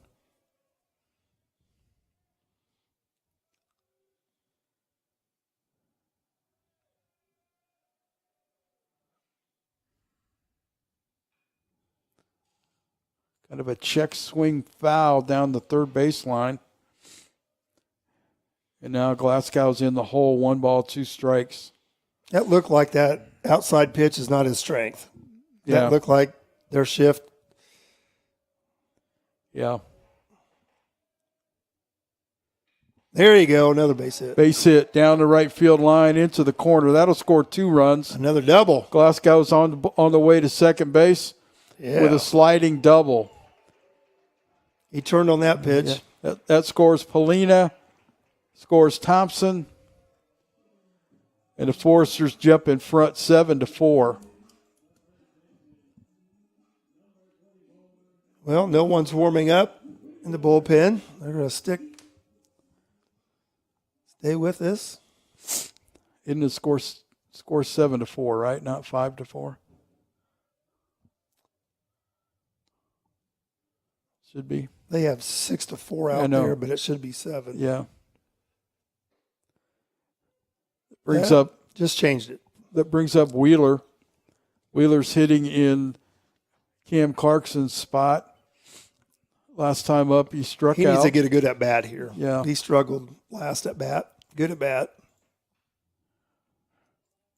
First pitch is a called strike. Second pitch is fouled off over the third base dugout. No balls, 2 strikes.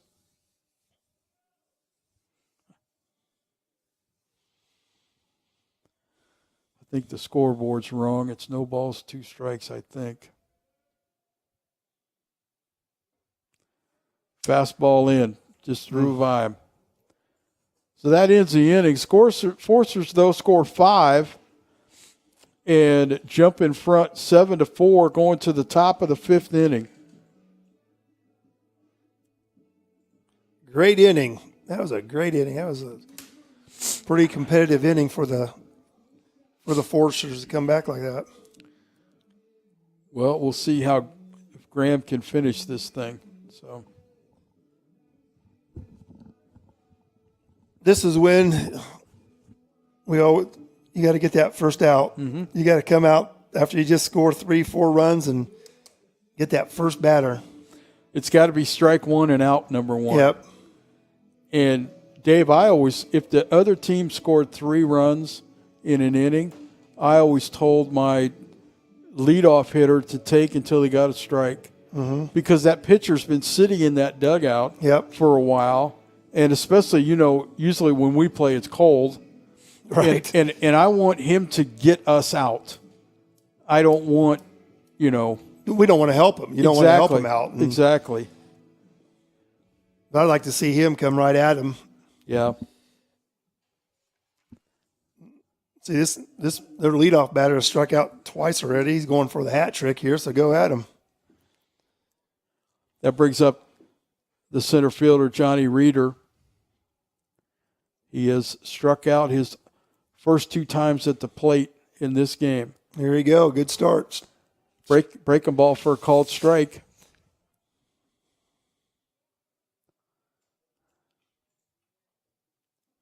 Another Nice. breaking ball, swung on and missed. Colin quickly in front, 0-2.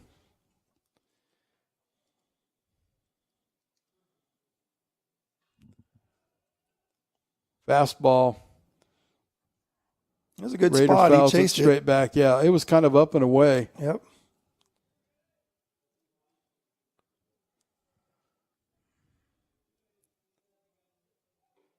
Good pitch. Fastball up and away again. Tried to get him to chase. He didn't.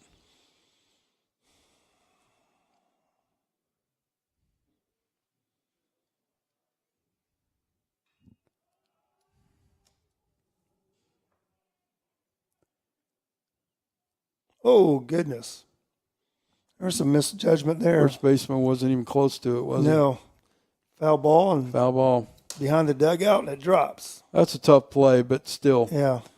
it's a play that needs to be made. And then now it's another pitch by the pitcher. Yeah. Second baseman had a good run. He almost got to it. Looks like somebody went out and took the flag off the Oh, yeah, he did. flagpole. 1-2 pitch, breaking ball up high. Yeah, to your point, I mean that's an out. That should be an automatic out. Yeah, and now now look what he did. He hits the batter. And yeah, now they got the leadoff runner on. Man. it's those little things that Huntington seems to be struggling with to start the season.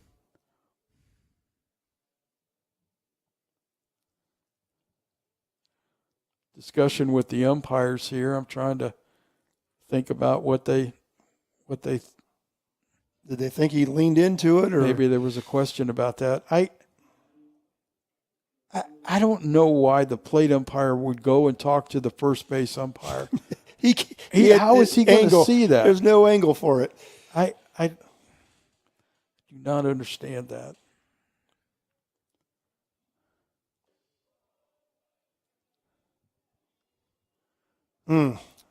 First pitch to Cole McManus is. Should be one out. Yep. Man, that is tough.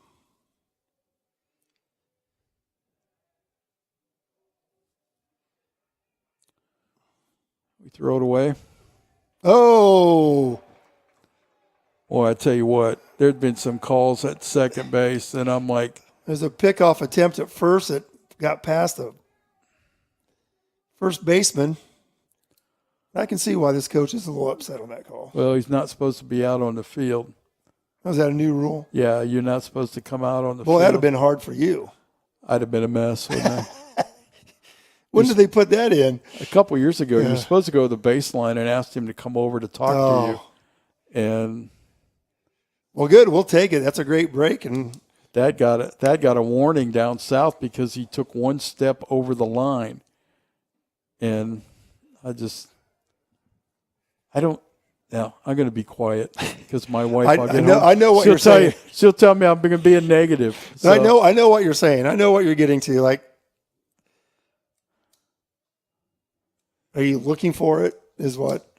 2 balls, 1 strike on McManus, right fielder.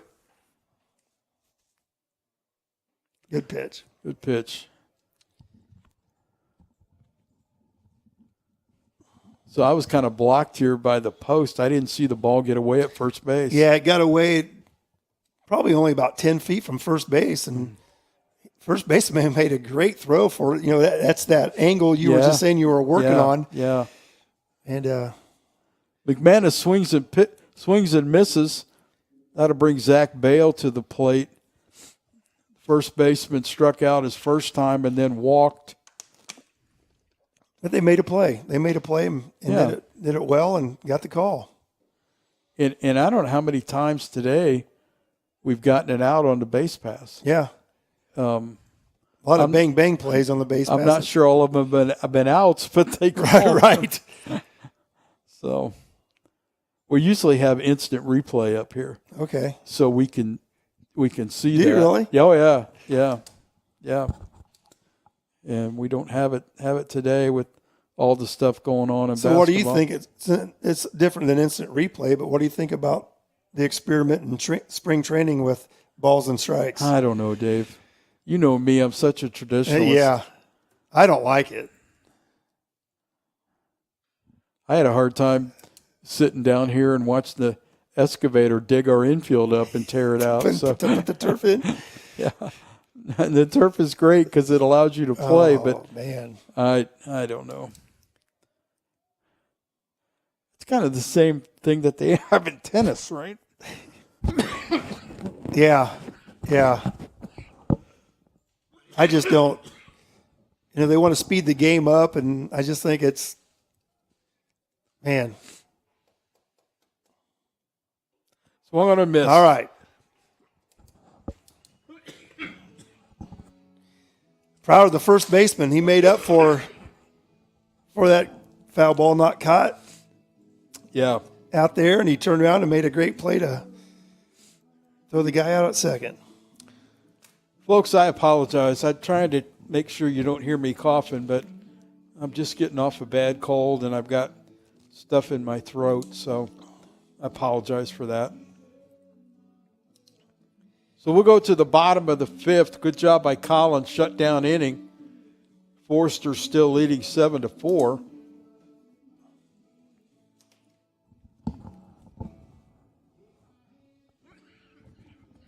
That was a big inning after taking a 3-run lead and coming out there and getting back in the dugout to swing the bats. Yeah, absolutely.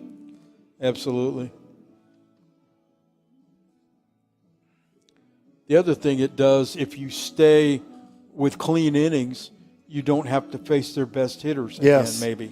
I know they've got some guys 4 and 5 that can swing it, but that was always coaching. Just who we got coming up, man. If we can then we can start off the 7th inning with 8-9-1, and rather than exactly, it's huge. I mean, you look at that. That's what happened earlier. The bottom of their order got on base when they took the lead, and so the Forsters will have Dylan Ross, Zach Pelletier, and Owen Immel up here in the bottom of the 5th inning, leading 7-4. I don't have my phone here to know how the basketball game's going. I left my phone in the truck out there. You know who they were playing? Well,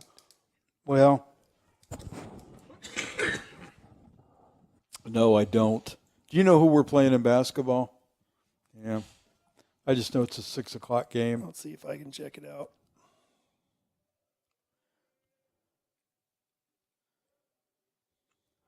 Ross goes to 2-0 on count, leading off here in the bottom of the 5th inning.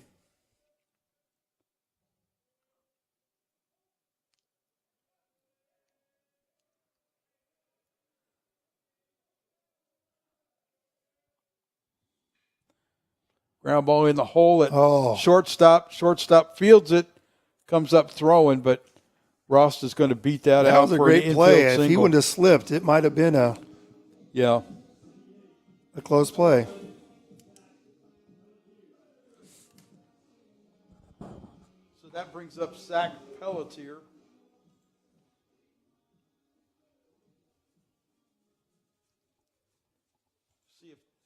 Dad wants to do here, whether he wants to bunt. Zach's pretty good, can put the bunt down, but then you got the bottom of the order coming up, so we'll see what happens. Dylan can run a little bit at first base.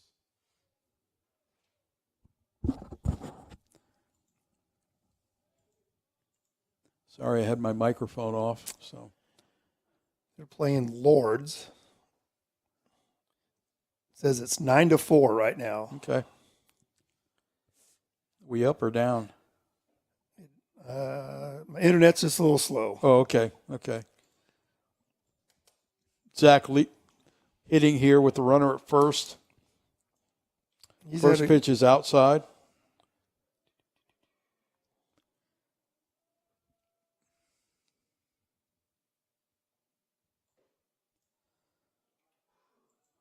Fastball away. You know those graphics aren't right. Okay. It's fine. Scores Huntington 7, Marian 4.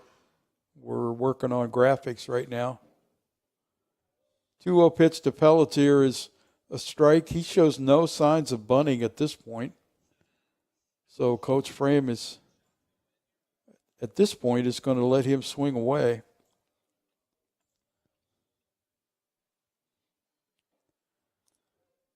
Fastball inside corner. Basketball game, the Foresters are ahead 15-6 with 12 minutes to go in the first half. Wow, look at my broadcast partner. Look at him, man. Right on it. He's all over it. It's a good crowd there. Looks like there's a good crowd. Good. 2-2 pitch. I love the aggressive base running. Dylan is running. Steals second base. Breaking ball away. So now we got a runner at second. Nobody out. We'll see if Pelletier can move him to third. He's going to do a good job here. He's had a great game so far. Good at bats.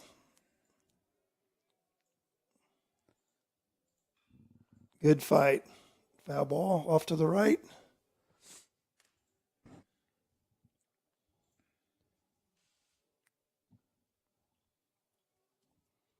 Man, it's getting darker and those lights are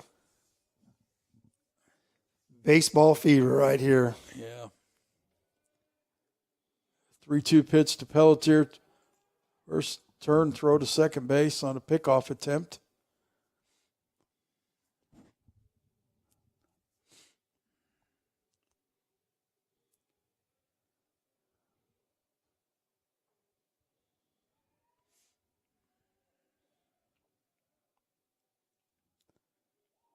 Three-two pitch. Hits Pelletier. So that puts runners at first and second, nobody out. And brings up Owen Immel.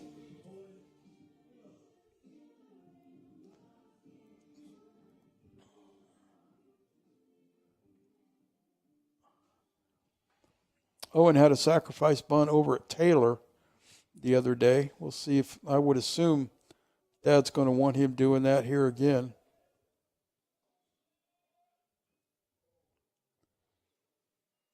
That pitch ran right in him. It did. On him. So he fouled it off, huh? Yeah. Okay. So no balls, one strike to Owen Immel. I'm assuming he's going to be trying to bunt here again. That was almost protecting himself because it ran in on him to just get the bat on it. Defense trying to, keep the ball from hitting you.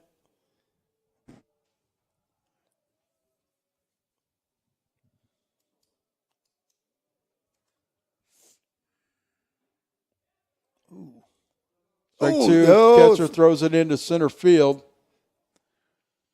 And that means that the runner at second base, Dylan Rost, is going to move to third. That'll be a throwing error. No balls, two strikes to Immel. Got to put the ball in play here, Dave. Even if you hit it to a double play, you got to put it in play. Put it in play. Make him make the play. Yeah.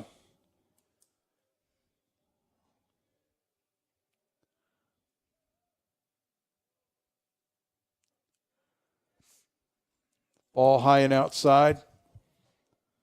That's ball one.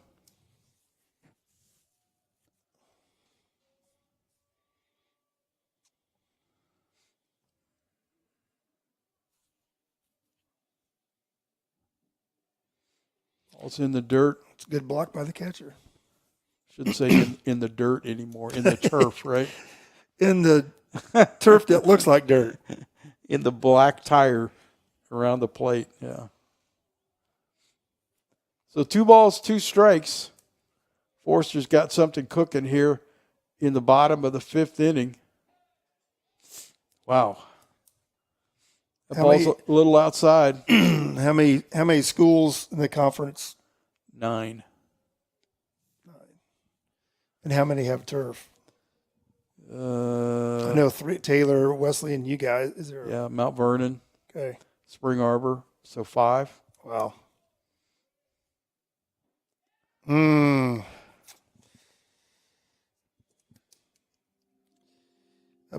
Going down looking is not. Just not a good at bat. You got to put the ball in play there. Yep. Especially Even if you foul it off, you just got to do your best. Especially on a fastball. But 1 out, that'll bring Michael Slayball to the plate.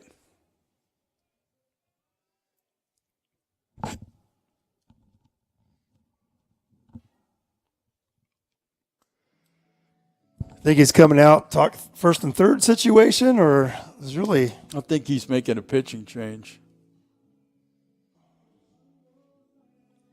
I didn't see him. Okay. Well, the basketball team's ahead 24-6. Wow. Against Lords? Lords. Okay. See if you guys can get a number on this kid.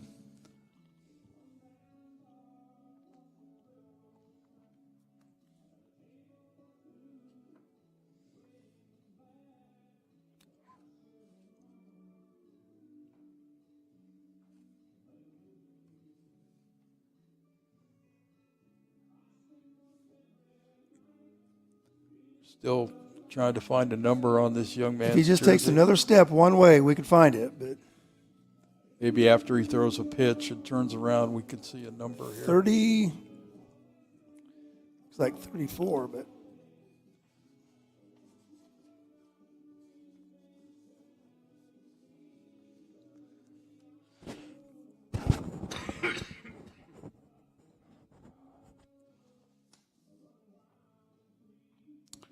.34 is a pitcher. Yeah, it looks like 34. Okay. We're thinking that the pitcher that just came in the game is number 34, Dylan Holmes, a sophomore, 6'3" right-hander from DeMott, Indiana, Kankakee Valley High School.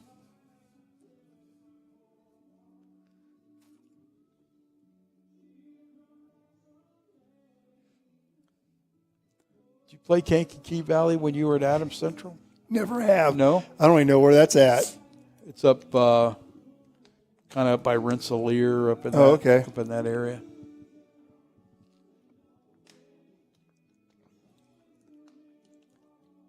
He looks like he's thrown a lot of change-ups. Yeah. Warm-ups. Yeah.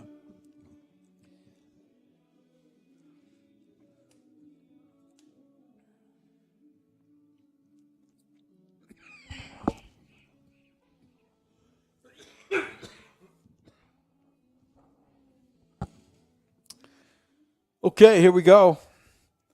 Freshman Michael Slayball is up to bat. Runners at first and third with 1 out. Forster's trying to push across another run. They lead 7-4 here in the bottom of the 5th.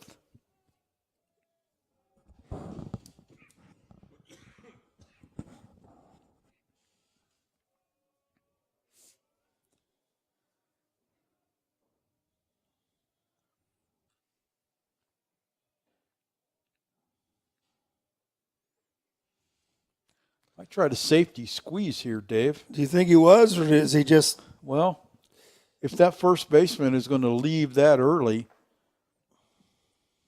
you can get a big jump off first base. Ooh. He was swinging away there, and he just missed that one. Foul ball off to the right.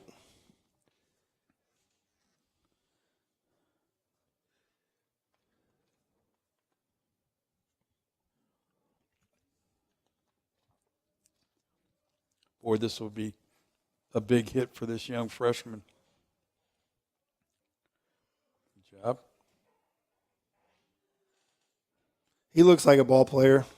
He is. And he's a competitor. You can just tell that. Yep.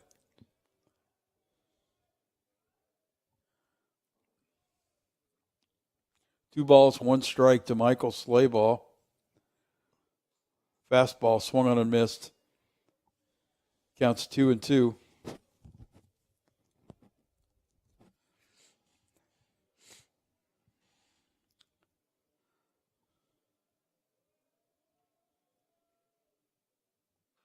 Two and two. Michael chops it into the third base dugout. Stays alive.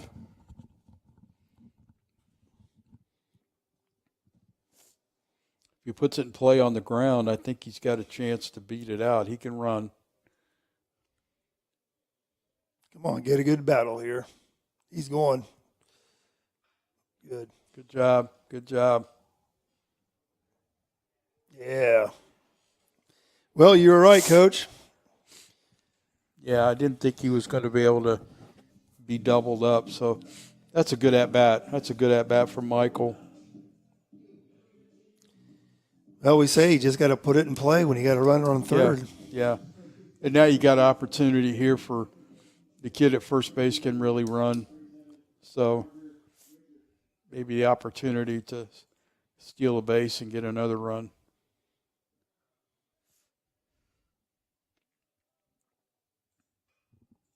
Oh, go. 2 outs, man.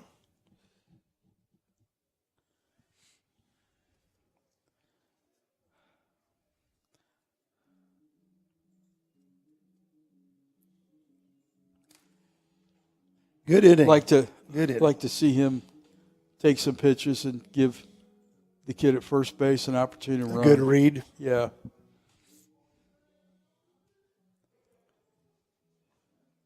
So what's the basketball score? Where are we now? I'll get that in a second. There's 28-13, 6 minutes to go in the first half. This is against Lords. Yeah. The Gray Wolves. Gray Wolves.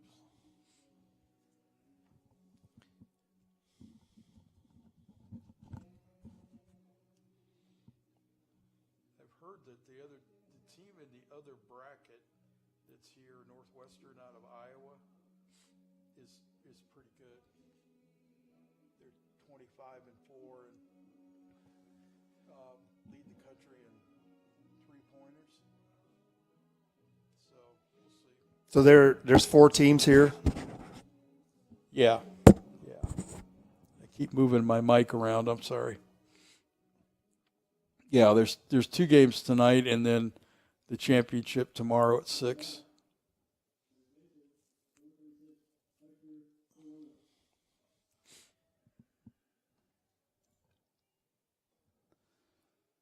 So Hector Corona's up to lead off the top of the 6th inning for Marian. First pitch is fastball high. All right, let's get this. Make him earn it to get this inning going. Next pitch, fastball fouled off. Counts 1-1.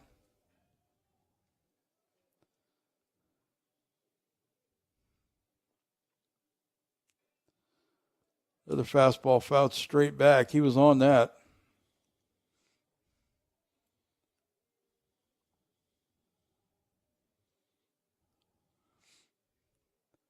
One-two pitch.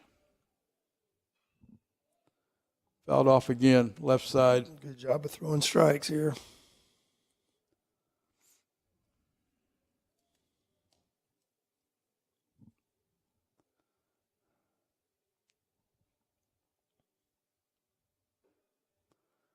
Good fastball, up a little bit. 2 balls, 2 strikes to count.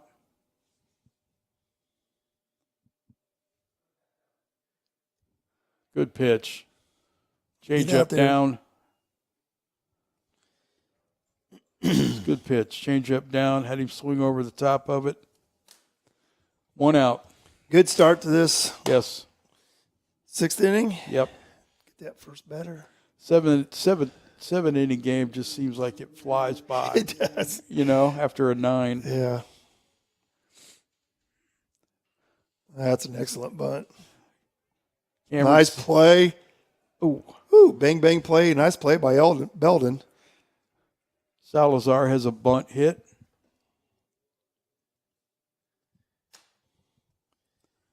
Baseball is such an interesting game. How I always say the beauty of the sport and also the agony of defeat is that you have to get that last out. Yeah. You can't take a knee. You can't run the clock out. Yep. This brings up Calvin Miller, left fielder. He's 0 for 2 in this game. Struck out his first time and then popped to the catcher. Michael made a nice play on that his second time up.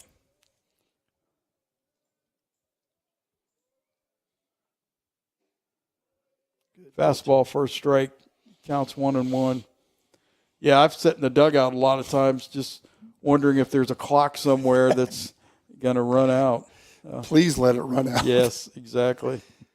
On both ends, the winning side and the losing side. Yeah. Just please. Yeah. I think last Wednesday I watched the last inning of the Indiana Tech game last year. They had a 11-2 lead.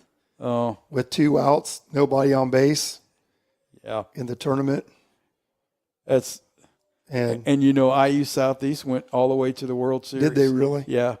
They came all the way through that and won. And Parker Bates was Indiana Tech shortstop. He played for me, and we were talking how I don't think you could do that in batting practice.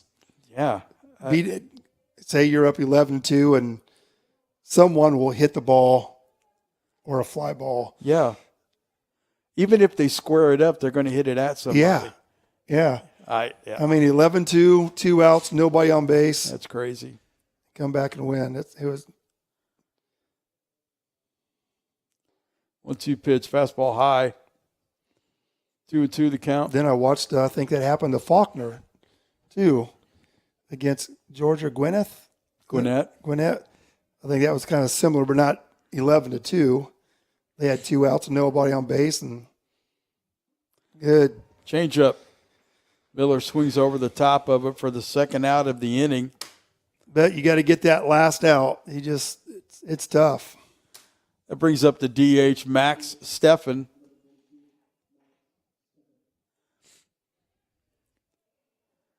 Georgia Gwinnett. I went down to Georgia when Huntington went down and played them. Fly ball into left center field. That's a double.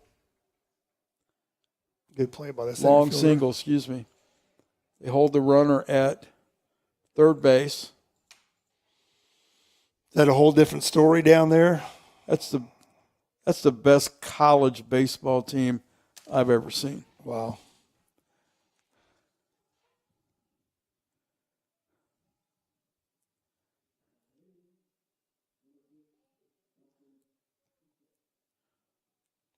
What number is that?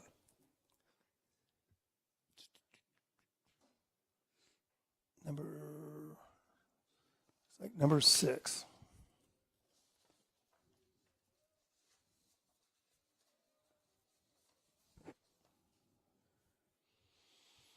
All right, just get the batter. Just get this out. Just get one out. Brings up Dawson Estep, pinch hitting for Jacob Dill here. Oh, good pitch. Fastball away.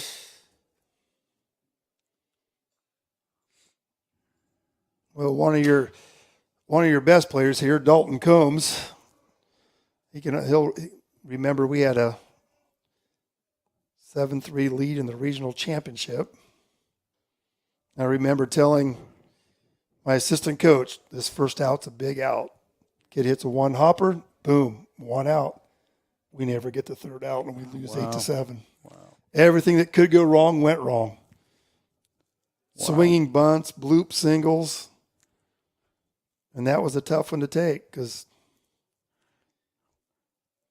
I heard a coach talk at the national convention one year that if you have a big lead, you need to play your outfield in because most times teams come back hitting bloops, to get guys on base. They don't mean to, but it just happens. It just happens. Yeah. I mean, there was a bloop hit over my first baseman's head. Yeah. Swinging bunt. I mean, it just – and then Delphi went on to be runner-up in the state. So, yeah, it goes to 3-1 on Dawson Estep.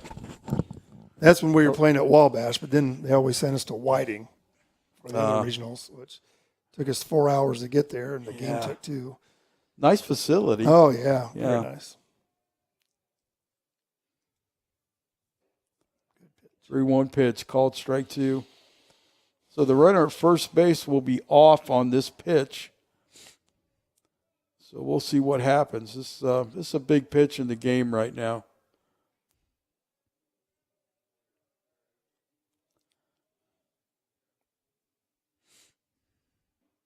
Ooh. Fastball in, so he walks him.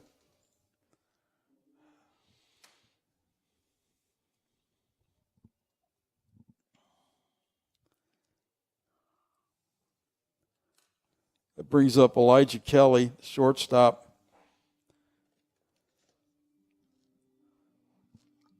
Kelly just trying to get his team to get to back to the top of the order.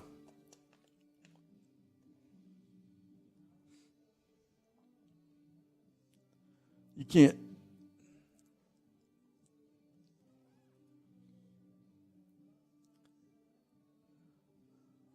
was going to say you can't bring your team up to talk to them if there's not a pitching change. I guess you have to take an offensive timeout.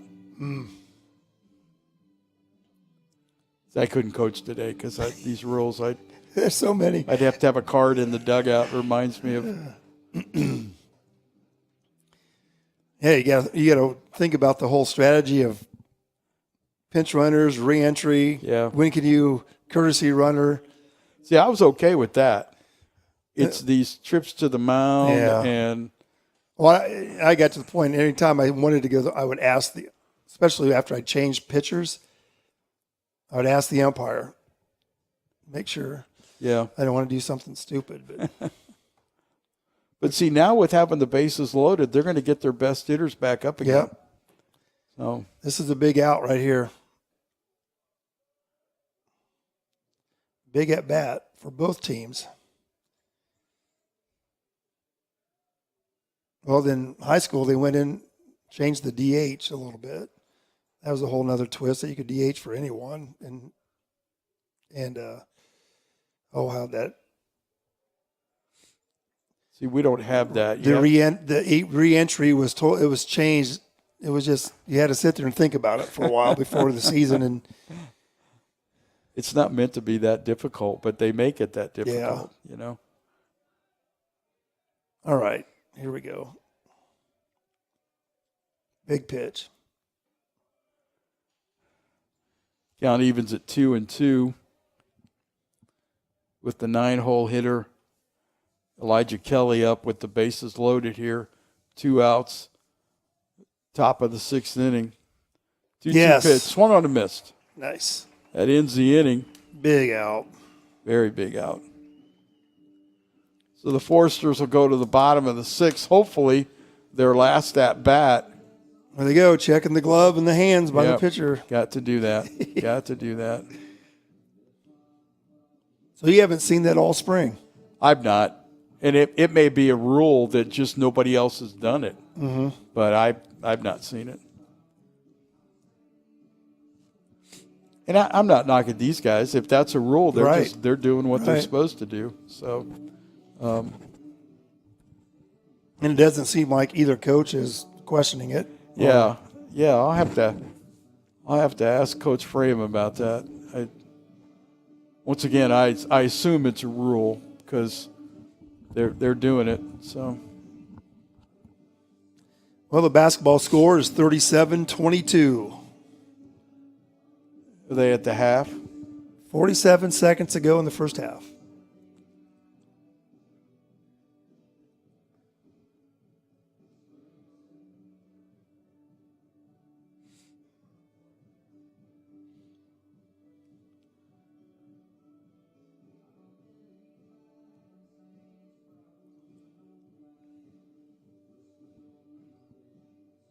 So do you stay in touch with Tommy or Mike Minush or Russ? I know you said you did Russ Jones, right? I have not talked to Tommy or Mike in a long time. Russ, I'll email every now and then, but last summer we just going through West Virginia, his chiropractic, and Christy says, let's just stop. I remember you said that. And so we surprised him and got to see him for about 10 minutes, but he hasn't changed any.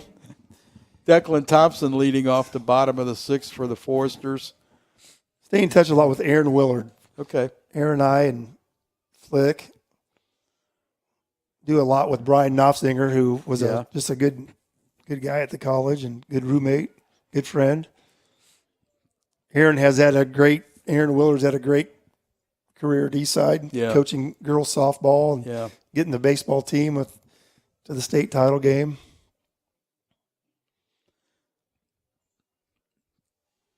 Did Russ Jones give you a free adjustment at his chiropractic clinic? He did not. I don't know if I want him touching me though. I don't doing that to me. I was going to say, why doesn't that surprise me? So, he was a psychology major, and can you imagine going to a chiropractor and a psychology major? What's going on here? Oh, they're calling the signs into the catcher, and his headset must not be working. No, Russ, we had some good times, man. There's a lot of great memories with everybody. Sad to hear about Jim Lawson, and he was with Russ and Jim, and those guys were all great guys. And Kristen and I always talk how because Kristen and I got married my senior year, and Jim had to move in with us for two weeks. Okay. I mean, there was just a situation, how we opened it up to him, and he was great, man. We got close, and he had a place to go. That was a good thing. His first time on campus, the bleachers that are over at the soccer field, well, I was in charge of the athletic facility at that time for that 1 year, and semi pulled up and had the bleachers to unload, and I couldn't get anybody to help me. So I'm out there sweating, getting these bleachers unloaded. Jim comes walking up, introduces himself. Next thing I know, takes off his shirt, jumps up on the semi, and starts helping me unload. But you knew who he was because you recruited him? Yeah. Or was he? Okay. Yeah. Whoa. But I didn't expect him to help me unload the semi. I think that pitch got away from him a little bit. Something. Over the As Bob Uecker would say, a little outside.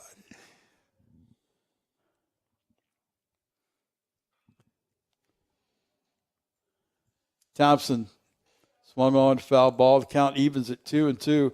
Declan's had a good night. He's got 2 hits in this game. He had a hit in the first game. So he's earning his keep, as they say.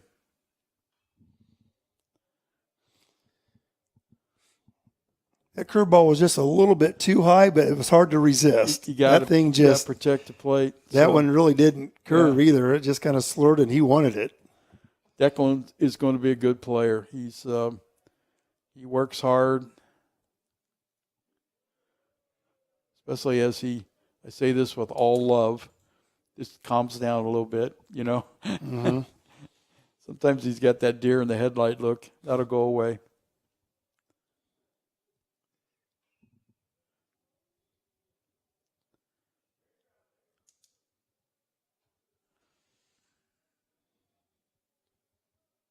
Well, it is a big adjustment coming from high school to it really is, and a lot to any level, higher level. Yep. It is. Yep. 3-2 pitch popped up to second base, and that'll be the first out of the inning. You're coming to college now, facing pretty much 85 plus every game. Yeah. Where in high school it might be once. Yeah. Twice a week. That was one of the biggest things talking to Dalton Combs when he first got drafted. And, he had to come back and learn how to hit 90-mile-an-hour fastballs. Yeah. That's why he said he just did all winter. Yeah. Put the machine at 90-plus and learn how to hit that. Yeah. Because you just didn't see that all the time in college. feel bad for Dalton in a way, that COVID kind of messed up, I think, his playing for It really the did. Giants, because really I think did. he was on a roll there a little Yeah. bit, that he was improving. And Well, I think the summer that they took him up to AAA yes, for a couple of weeks, I think that was trying to send him a message that we're thinking about you. And then next thing you know, he's released because of COVID. yeah, I can remember I had my PE class outside, and I got a text in the afternoon from him that he's going up to AAA, and I'll be honest with you, I'm so thrilled for him. Paco, ground ball at shortstop in the hole, and that'll be an infield base hit. Shortstop made a nice play to get to it. Oh, they're not questioning him running down the line, are they? Nope. Just call him safe. Yeah, it was fun talking to Dalton, because he was talking about what a change in his life going up to AAA and being wine and dined a little bit differently than the Class A. Is he going to play again this summer? I texted him about 3 weeks ago, and he said he's thrown in the towel. Done. Wow. Yeah. Well, kudos to him for playing as long as he did. Yes. A lot of guys wouldn't have stayed with it. Yeah. And so I'm proud of him. Yep, I was able to go watch him 3 times. He was in Washington, Pennsylvania, when they played. And then the All-Star game, when he made the All-Star in the Frontier League, he was there. Went back out there and watched him. And Belden Glasgow up, 2 balls, 1 strike. Belden is 2 for 3 with a home run and a double. He's got 3 RBI. See if he can run into another one here. oh, That's nice good base swing. hit. Good swing. Hits Down the the ball into left center field, and that ball is all the way to the wall. Polina is going to score standing up, and Glasgow has a 3-hit game and 4 RBIs. That was a nice piece of hitting when they have that shift on him as a Certainly pull was. hitter, and he Yeah. gapped that to left center. Yeah, he really did. So the Foresters are up 9-4 now, with 1 out here in the bottom of the 6th, and that'll bring up Ryan Wheeler, once again hitting for Cam Clarkson. First pitch hits Wheeler in the foot.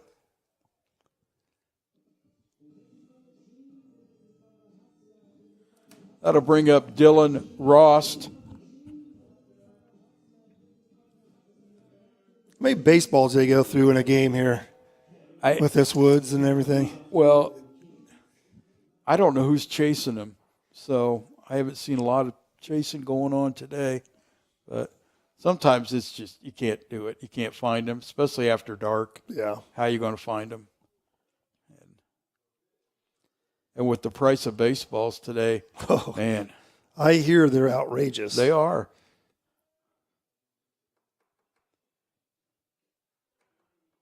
Ross swinging a foul straight back. Counts 1-1. I started hiring students Yeah. to chase foul balls. I mean, I'd sit down and we would hire, hiring probably is not the right thing. I took care of them. Yeah. Because when our foul balls hit the parking lot, they go. And I know I got a different feeling about this, but I just feel like I really didn't want a kid sitting the bench who isn't in the starting lineup having to chase foul balls all the time. I'm with you. So Dylan Ross' count goes to 3-1. We used to do a thing here where baseball would run balls at soccer games, and then they would come and chase foul balls. That's a good idea. We did that for multiple teams, where you're helping out a season and things, but I don't think they do that anymore. 3-1 pitch. Ross fouls it over the first base dugout, so that takes the count to 3-2. 1 out here in the bottom of the 6th inning. Forster's up 9-4. They've added a run here in the inning on an RBI double by Glasgow. –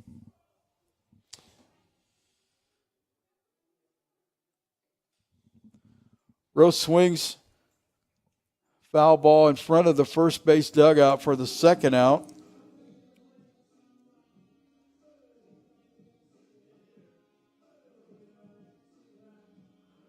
That brings up Zach Pelletier with 2 outs. Glasgow at second, Wheeler at first.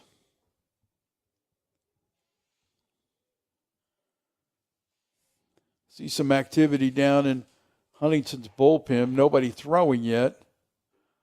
My guess is they're gonna let Colin finish this.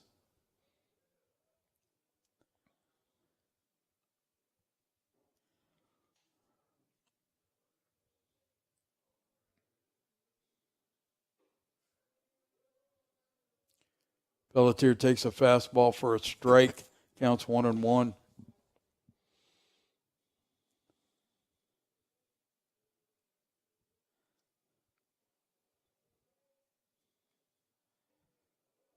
Breaking ball up high. You know, I love these guys on this team. I really do, and I know they work hard. I'd be scared to death to turn it over to the bullpen at this point. Yeah. After what we just watched the first game, Yeah. I love you. Like you said, you love them to death. Yeah. Wheeler, our Pelletier hits a fly ball to center field to end the inning. So the Forsters score 1 here in the bottom of the 6th. So Graham Collins out on the mound to go finish this thing. You know, I look back and he's going to be all right. It's just that one inning where that extra, that you don't want to, like you say, you love these guys to death, but that error that could have got him out of that inning that gave up the 2 extra runs and actually gave up 4 extra. 4 runs. extra runs. You're right. That it just led into that because he's pitching a great game. Hadn't been for that play, he'd be throwing a shutout right now. Yeah. Well, I've had a lot of guys that he played for me when he was a freshman. That was my last year to coach. And there are very few people that I would want on the mound if I had to win a game more than him. Mm-hmm. Good. Tim Dell would be one of those. Heath Luther would be one of those. So, but Graham's one of those guys too that he can smell the end zone. Now I'm probably saying that, and he'll probably get lit up here in the 7th. But I'm going to quote my wife: "Speak life." Speak life. There you go. That's good. I like that. I think Heath was he here when I might have coached when I coached with you one year. I think that might have been his junior year. So I played with Heath, I think, early. Heath Luther? I didn't think you played. Was he with left-handed? him. Yeah. And I don't know how I've known him. I don't know. He would have came in after you. What year did he come in? I don't know. You're asking me to. Maybe I just coached him his freshman year. Maybe when he came in. Might have been, yeah. And Dafford. Yeah, Dafford was here when I was here. Yeah. We recruited Dafford. Nice. Reminds me of Matt Brumble. Who, Flores? Yeah, that was automatic.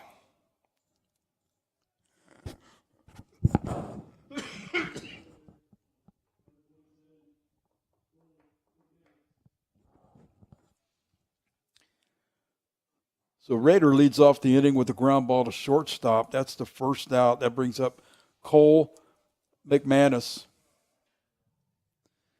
And Collins coming out throwing strikes.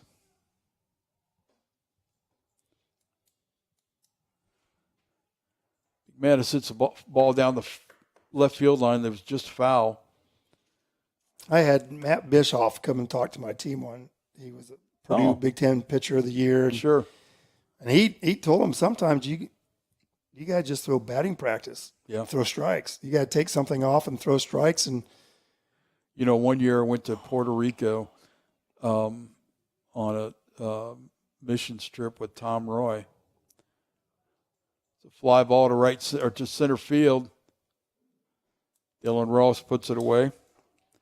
So that's the second out of the inning. That just kind of reminds me of how he's pitching right here to me.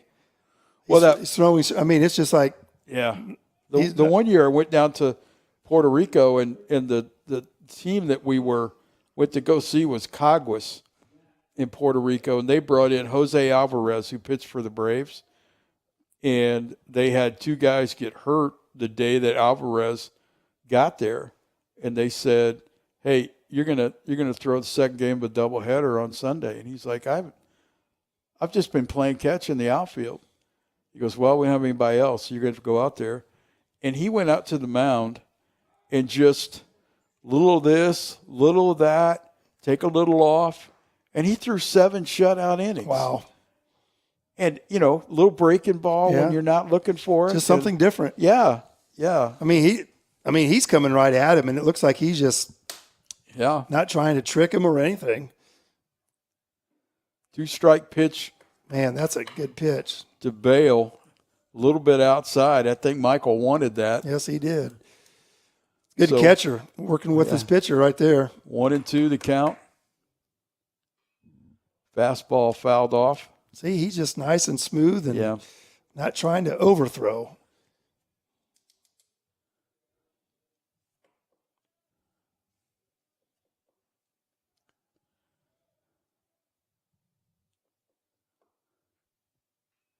One and two fouled straight back. Bale's hanging tough. He's a good hitter. I like him a lot. It's got to affect him some with the dislocated finger in the first game. We assume. Yeah, we assume, yeah. Oh, there you go. Ball's hit on the line into left center field. And that'll be a base hit for Bale. So Marian stays alive here in the top of the 7th inning. That'll bring up Hector Corona.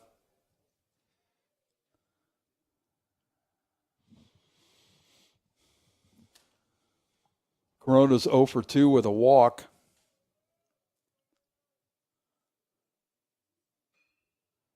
That should do it. It's a fly ball to center field. Ross puts it away, and that's going to do it. So the Forsters bounce back from a very disappointing loss in Game 1 that they lost 12-5. That shows a lot of maturity. It shows a lot bouncing back like that. Graham Collin gets the win on the mound, a complete game win, and he's one defensive play at first base from throwing a shutout. That led to 4 runs with 2 outs, and so that's a nice win there. It's a nice win. It is very nice. We'll see what happens on Monday. Once again, tomorrow's games are postponed until Monday, just because of rain and probably more importantly high winds. So you don't want to be on a field surrounded by trees with 50, 60 mile an hour winds. So they're going to play on Monday. First game's at 3:00.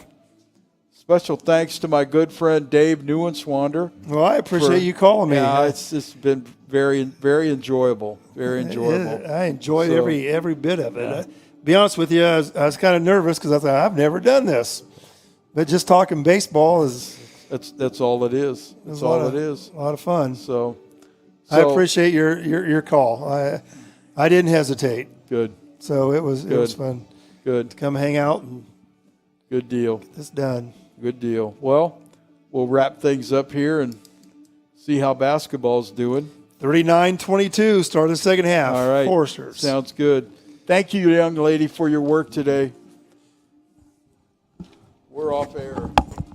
So. Yeah, I can do that. 3 o'clock start. Do you need? Yeah, because Preston has a job. He won't be here till like 4:30. Okay. So, yeah. 3 o'clock start? Yeah. Yeah, I can do that. That was a 9. Okay, that's fine. Okay. I mean, I thought this was going to be a 9, so. When he gets here, I might have him step in and take over for you. Yeah, that won't be a problem at all. Okay. Yeah, I'll do that. Sounds good. Sounds good. Well, thank you. Thank you, man. And we still got you enjoy baseball or you just enjoy doing this? Yeah, there you go.